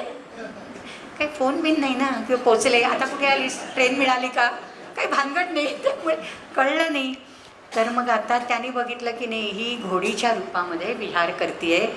मग त्यांनी ही took the form of a stallion, घोड्याचं रूप घेतलं, आणि तो तिथे गेला. आणि मग तो तिच्याजवळ जेव्हा he started mating with her, तेव्हा तिला वाटलं हा परपुरुष आहे कोणीतरी, आणि म्हणून त्याचं वीर्य तिने नाकातनं काढलं. 2 नाकपुड्यातनं ते वीर्य पडलं, त्याच्यातनं 2 अश्विनी कुमार निर्माण झाले. अश्वाच्या रूपामध्ये, घोड्याच्या रूपामध्ये संज्ञा आणि सूर्य, ते दोघं अश्विनी कुमार सूर्यपुत्र आहेत. आता गंमत, नासत्या नावाचं एक नाव ऋग्वेदात अश्विनी कुमारांचं येतं. नासत्या, दसरौ, नासत्यौ. आणि नासत्या हा शब्द त्या मिथ्रैक रिलिजनमध्ये, झोरास्ट्रियन रिलिजनमध्ये पण येतो. मग त्या हिट्टाईट लोकांची जेव्हा त्यांचा तह वगैरे झाला, त्याच्यात ज्या त्या युनिकॉर्न टॅबलेट्स वगैरे मिळाल्या आहेत ह्याच्यामध्ये, तर त्याच्यात नासत्यांचं नाव आहे विटनेस म्हणून, या देवांनी कृपा करावी. म्हणजे वेदिक अशी ही डीटी नासत्या. हे नासत्या नाव आलं कसं, कुठून आलं? मग निरुक्ताकडे आपण वळतो की नासत्या शब्दाची व्युत्पत्ती काय, दैवतकांडात पाहतो तेव्हा नासा, 2 नाकपुड्या, त्याच्यातून आले म्हणून नासत्या. अख्ख्या ऋग्वेदात त्याचा कुठेही उल्लेख नाही, पुराणामध्ये त्याची गोष्ट येते.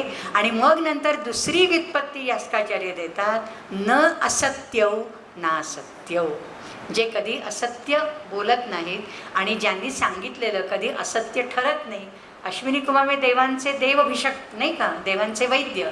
त्यांनी उपचार केला आणि बरा नाही झाला, रोगी होणारच नाही. विष्पलेचा पाय बदलला आणि काय काय त्यांनी फर्टिलिटी क्लिनिक उघडले अश्विनी कुमारांनी ऋग्वेदामध्ये, माहिती आहे का. तर म्हणजे असे देव, तर त्यांचं काहीच कधी मिथ्या ठरत नाही, ते न असत्य. बरं, आता हे सगळं झालं, पण त्याच्या आधी जेव्हा त्वष्ट्याकडे सूर्य गेला तेव्हा त्वष्टा म्हणाला की का बरं ती बायको मला सोडून आली. तर म्हणे तुझं तेज सहन होईना. तर म्हणे तुम्ही जरा एक काम करा ना, थोडंसं तेजम शातय, तेज हा शातय, हे त्वष्टा तेज हा शातय म्हणजे माझं तेज कमी कर. तर ही चिझल्ड आउट सम तेज, pared off some lustre of सूर्य. ते कमी करताना नाही का, असं छिन्नीने हातोड्याने असं एखाद्या मूर्तीचा आपण करताना चुकीचा स्ट्रोक बसला तर जास्त कपचे उडतील ना दगडाचे, तसं त्याच्या पायाचा टवका उडाला सूर्याच्या. बळाबळा व्हायला लागलं रक्त. मग त्वष्टाने थांबवलं, आता आपलं हत्यार आता बस झालं, आता आणखीन काही छिन्नी हातोडा नको वापरायला म्हणून. पण तेव्हापासून सूर्य, त्याचे पाय म्हणजे समचरण विठ्ठला तुझे चरण दिसतात, तसे सूर्याचे चरण दिसत नाहीत. सूर्याच्या पायामध्ये हंटर शूजसारखे एवढे मोठे शूज घातले जातात. आणि हे मी पहिल्यांदा कुठे पाहिलं माहिती आहे का, पुरीच्या कोणार्कच्या सूर्यमंदिरामध्ये पाहिलं आहे तुम्ही. कोणार्कच्या दक्षिण द्वारावर का पूर्व पश्चिम द्वारावर आपण वर चढून जायचो पूर्वी, हल्ली नाही जायला देत असं मी ऐकलं, पण पूर्वी मी चढून गेले. किती साली, मला वाटतं 2002-3 साली वगैरे, 20-22 वर्ष झाली. तर तेव्हा मी बघितलं सूर्यप्रतिमेला एवढे उंच शूज, हंटर शूजसारखे. का? कारण त्याचे पाय गेलेले आहेत, म्हणजे पायाला जखम झालेली आहे त्याच्या, म्हणून त्याचे चरण दाखवत नाहीत. म्हणजे ही प्रथा, हे कुठून आलं? आणि हे अफगाणिस्तानात जी सूर्यमंदिरं होती तिथेही ही प्रथा होती, आणि म्हणून तिथनं ते मग नावाचे ब्राह्मण आले. पुढे ही कथा भागवतामध्ये येते, हरिवंश पुराणामध्ये येते की त्या सांबाला नाही का शाप दिला ऋषींनी, त्यांनी ते मुसळ पोटात गरोदर आहे म्हणून सांगितलं, आणि मग ते मुसळ तुमच्या वंशाला घातक ठरेल, आणि मग तेव्हा त्याला क्षय झाला. मग त्या क्षयरोगाचं निराकरण कसं झालं, तर ते मग ब्राह्मण जे दक्षिण जे उत्तर पश्चिम भागातनं आले होते भारतवर्षाच्या, त्यांनी त्याचं रोगनिवारण केलं. म्हणजे सूर्यपूजक हे कुठेतरी पारशी लोकांचं आहे का, इराणमधनं आलेत का ते, आणि त्यांनी हे केलं का, म्हणजे असे त्याच्यात ॲकॅडमिकली ह्याच्यात पुष्कळ वाद होऊ शकतात. परंतु सांगण्याची गोष्ट की ह्या पुराणातल्या ज्या कथा आहेत ना, त्याची कुठेतरी सांगड घालता येते, त्याचा कुठेतरी संबंध. आणि हे मी नंतर ह्याला गेले होते, रत्नागिरी जिल्ह्यात कशेळी नावाचं, कशेळी का केळशी, कशेळी सूर्यमंदिर आहे कशेळी. मग तिथे मी त्या पूजा, ते भागवत गुरुजी, त्या कशेळीचा ताम्रपट मी दुरुस्त करून दिला आहे बरं का. शिलाहार राजा द्वितीया त्याचा तो ताम्रपट आहे. तर त्याचा तो म्हणजे त्याच्यात काही चुका होत्या, तो दुरुस्त मी करून दिला इयर्स ॲगो. तर त्यांना मी विचारलं की तुमच्याकडची सूर्यमूर्ती नित्य पूजेमध्ये आहे, तर त्याला पाय त्याचे आहेत का बूट घातलेले आहेत? तर म्हणे नाही, कोकणात तशी काही पद्धत नाही आहे, ती उत्तरेला आहे. गुजरातमध्ये जा, उत्तरेला जा. मी आता ओडिसाचं कुठचं तरी एक सूर्यमंदिर बघितलं, तर म्हणजे गुगलवर मी स्वतःने पाहिले, त्याच्याही पायात बूट आहे. म्हणजे ह्या गोष्टींचं कुठेतरी कसं असतं ना, की आपण जेव्हा काही कथा सांगतो किंवा काही सांगतो की हे आपण म्हणतो हे सस्टेनेबल वाङ्मय आहे आपल्याकडे, हजारो वर्षांपासून आलेलं, त्याच्यात बदल नाही. This is we call it is sustainability. जे काल आहे आज नाही हे असं आपण पाहत असतो, बदलत असतं नित्य. हा हिंदू धर्म किंवा सनातन धर्म हजारो वर्ष अक्षुण्ण धारेत कसा राहिला, सस्टेनेबल आहे, आजही रेलेव्हन्स आहे. तर रेलेव्हन्ससाठी तुम्ही काय बघताय का, तर काहीतरी लिटररी एव्हिडन्स आहे का, तर वेदांमध्ये आहे, पुराणांमध्ये आहे. दुसरं काही ऐतिह्य आहे का, ओरल हिस्ट्री आहे का, ते बघता. आणि तिसरं लिव्हिंग मॉन्युमेंट्स आहेत का, लिव्हिंग मॉन्युमेंट्स आहेत, स्टोरीज आहेत, आणि त्याला परिपोषक अशी नावं ऋग्वेदामध्ये. त्यामुळे श्रुती स्मृती पुराण ते आजपर्यंत हा धर्म अखंड चालतो.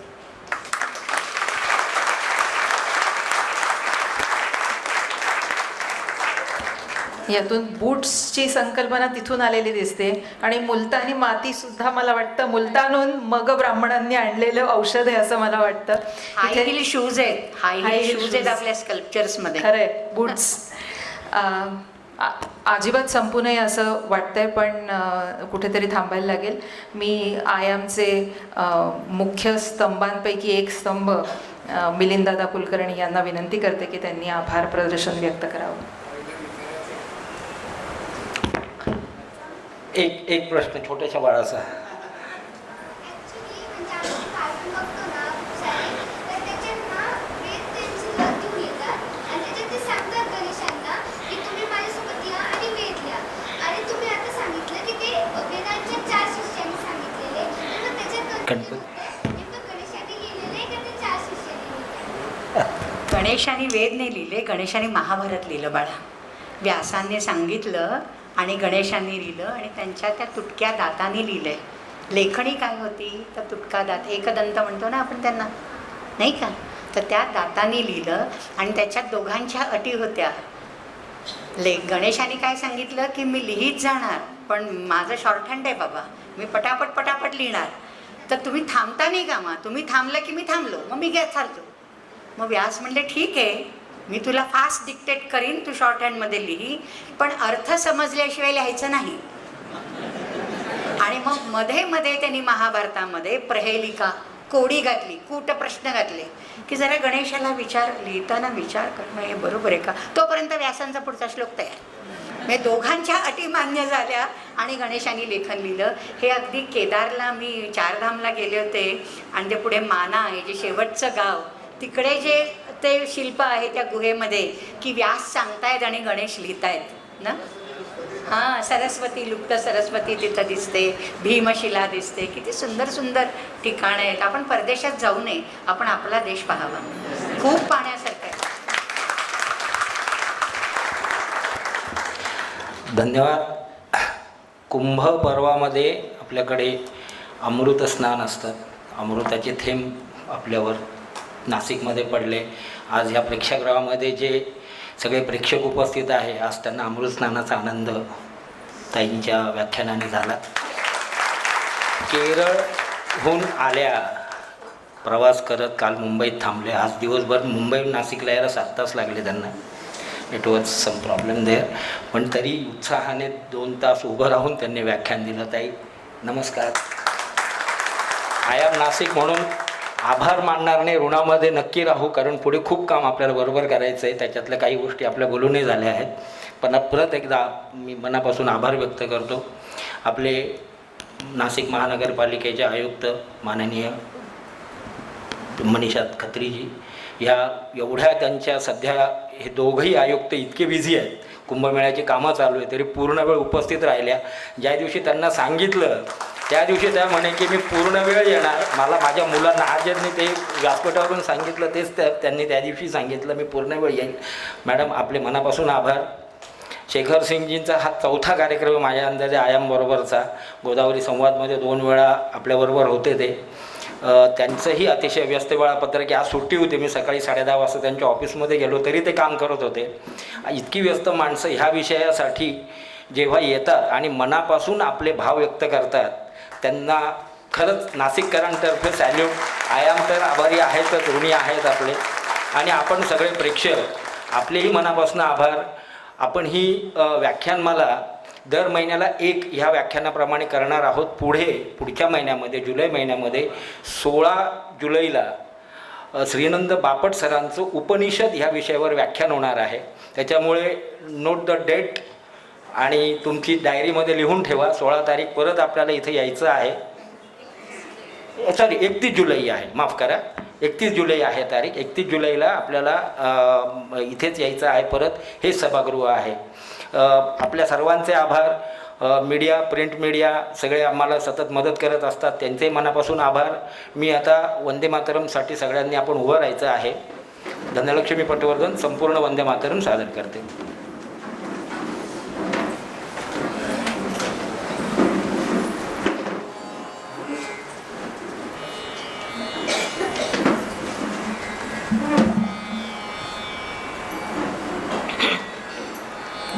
वन्दे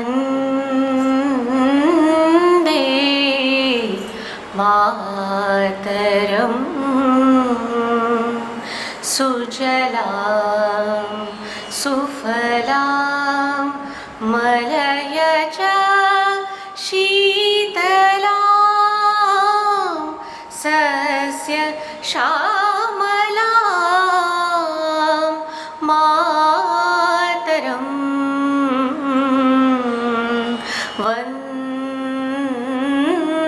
वन्दे मातरम् शुभ्रज्योत्स्नां पुलकितयामिनीं फुल्लकुसुमित द्रुमदलशोभिनीं सुहासिनीं सुमधुरभाषिणीं सुखदां वरदां मातरं वन्दे मातरम् तुम्ही विद्या तुम्ही धर्म तुम्ही हृदि तुम्ही मर्म त्वं हि प्राणा शरीरे बाहु ते तुम्ही मा शक्ती हृदये तुम्ही मा भक्ती तुम्हारे प्रतिमा गड़ी मंदिरे मंदिरे मातरं वन्दे मातरम् त्वं हि दुर्गा दश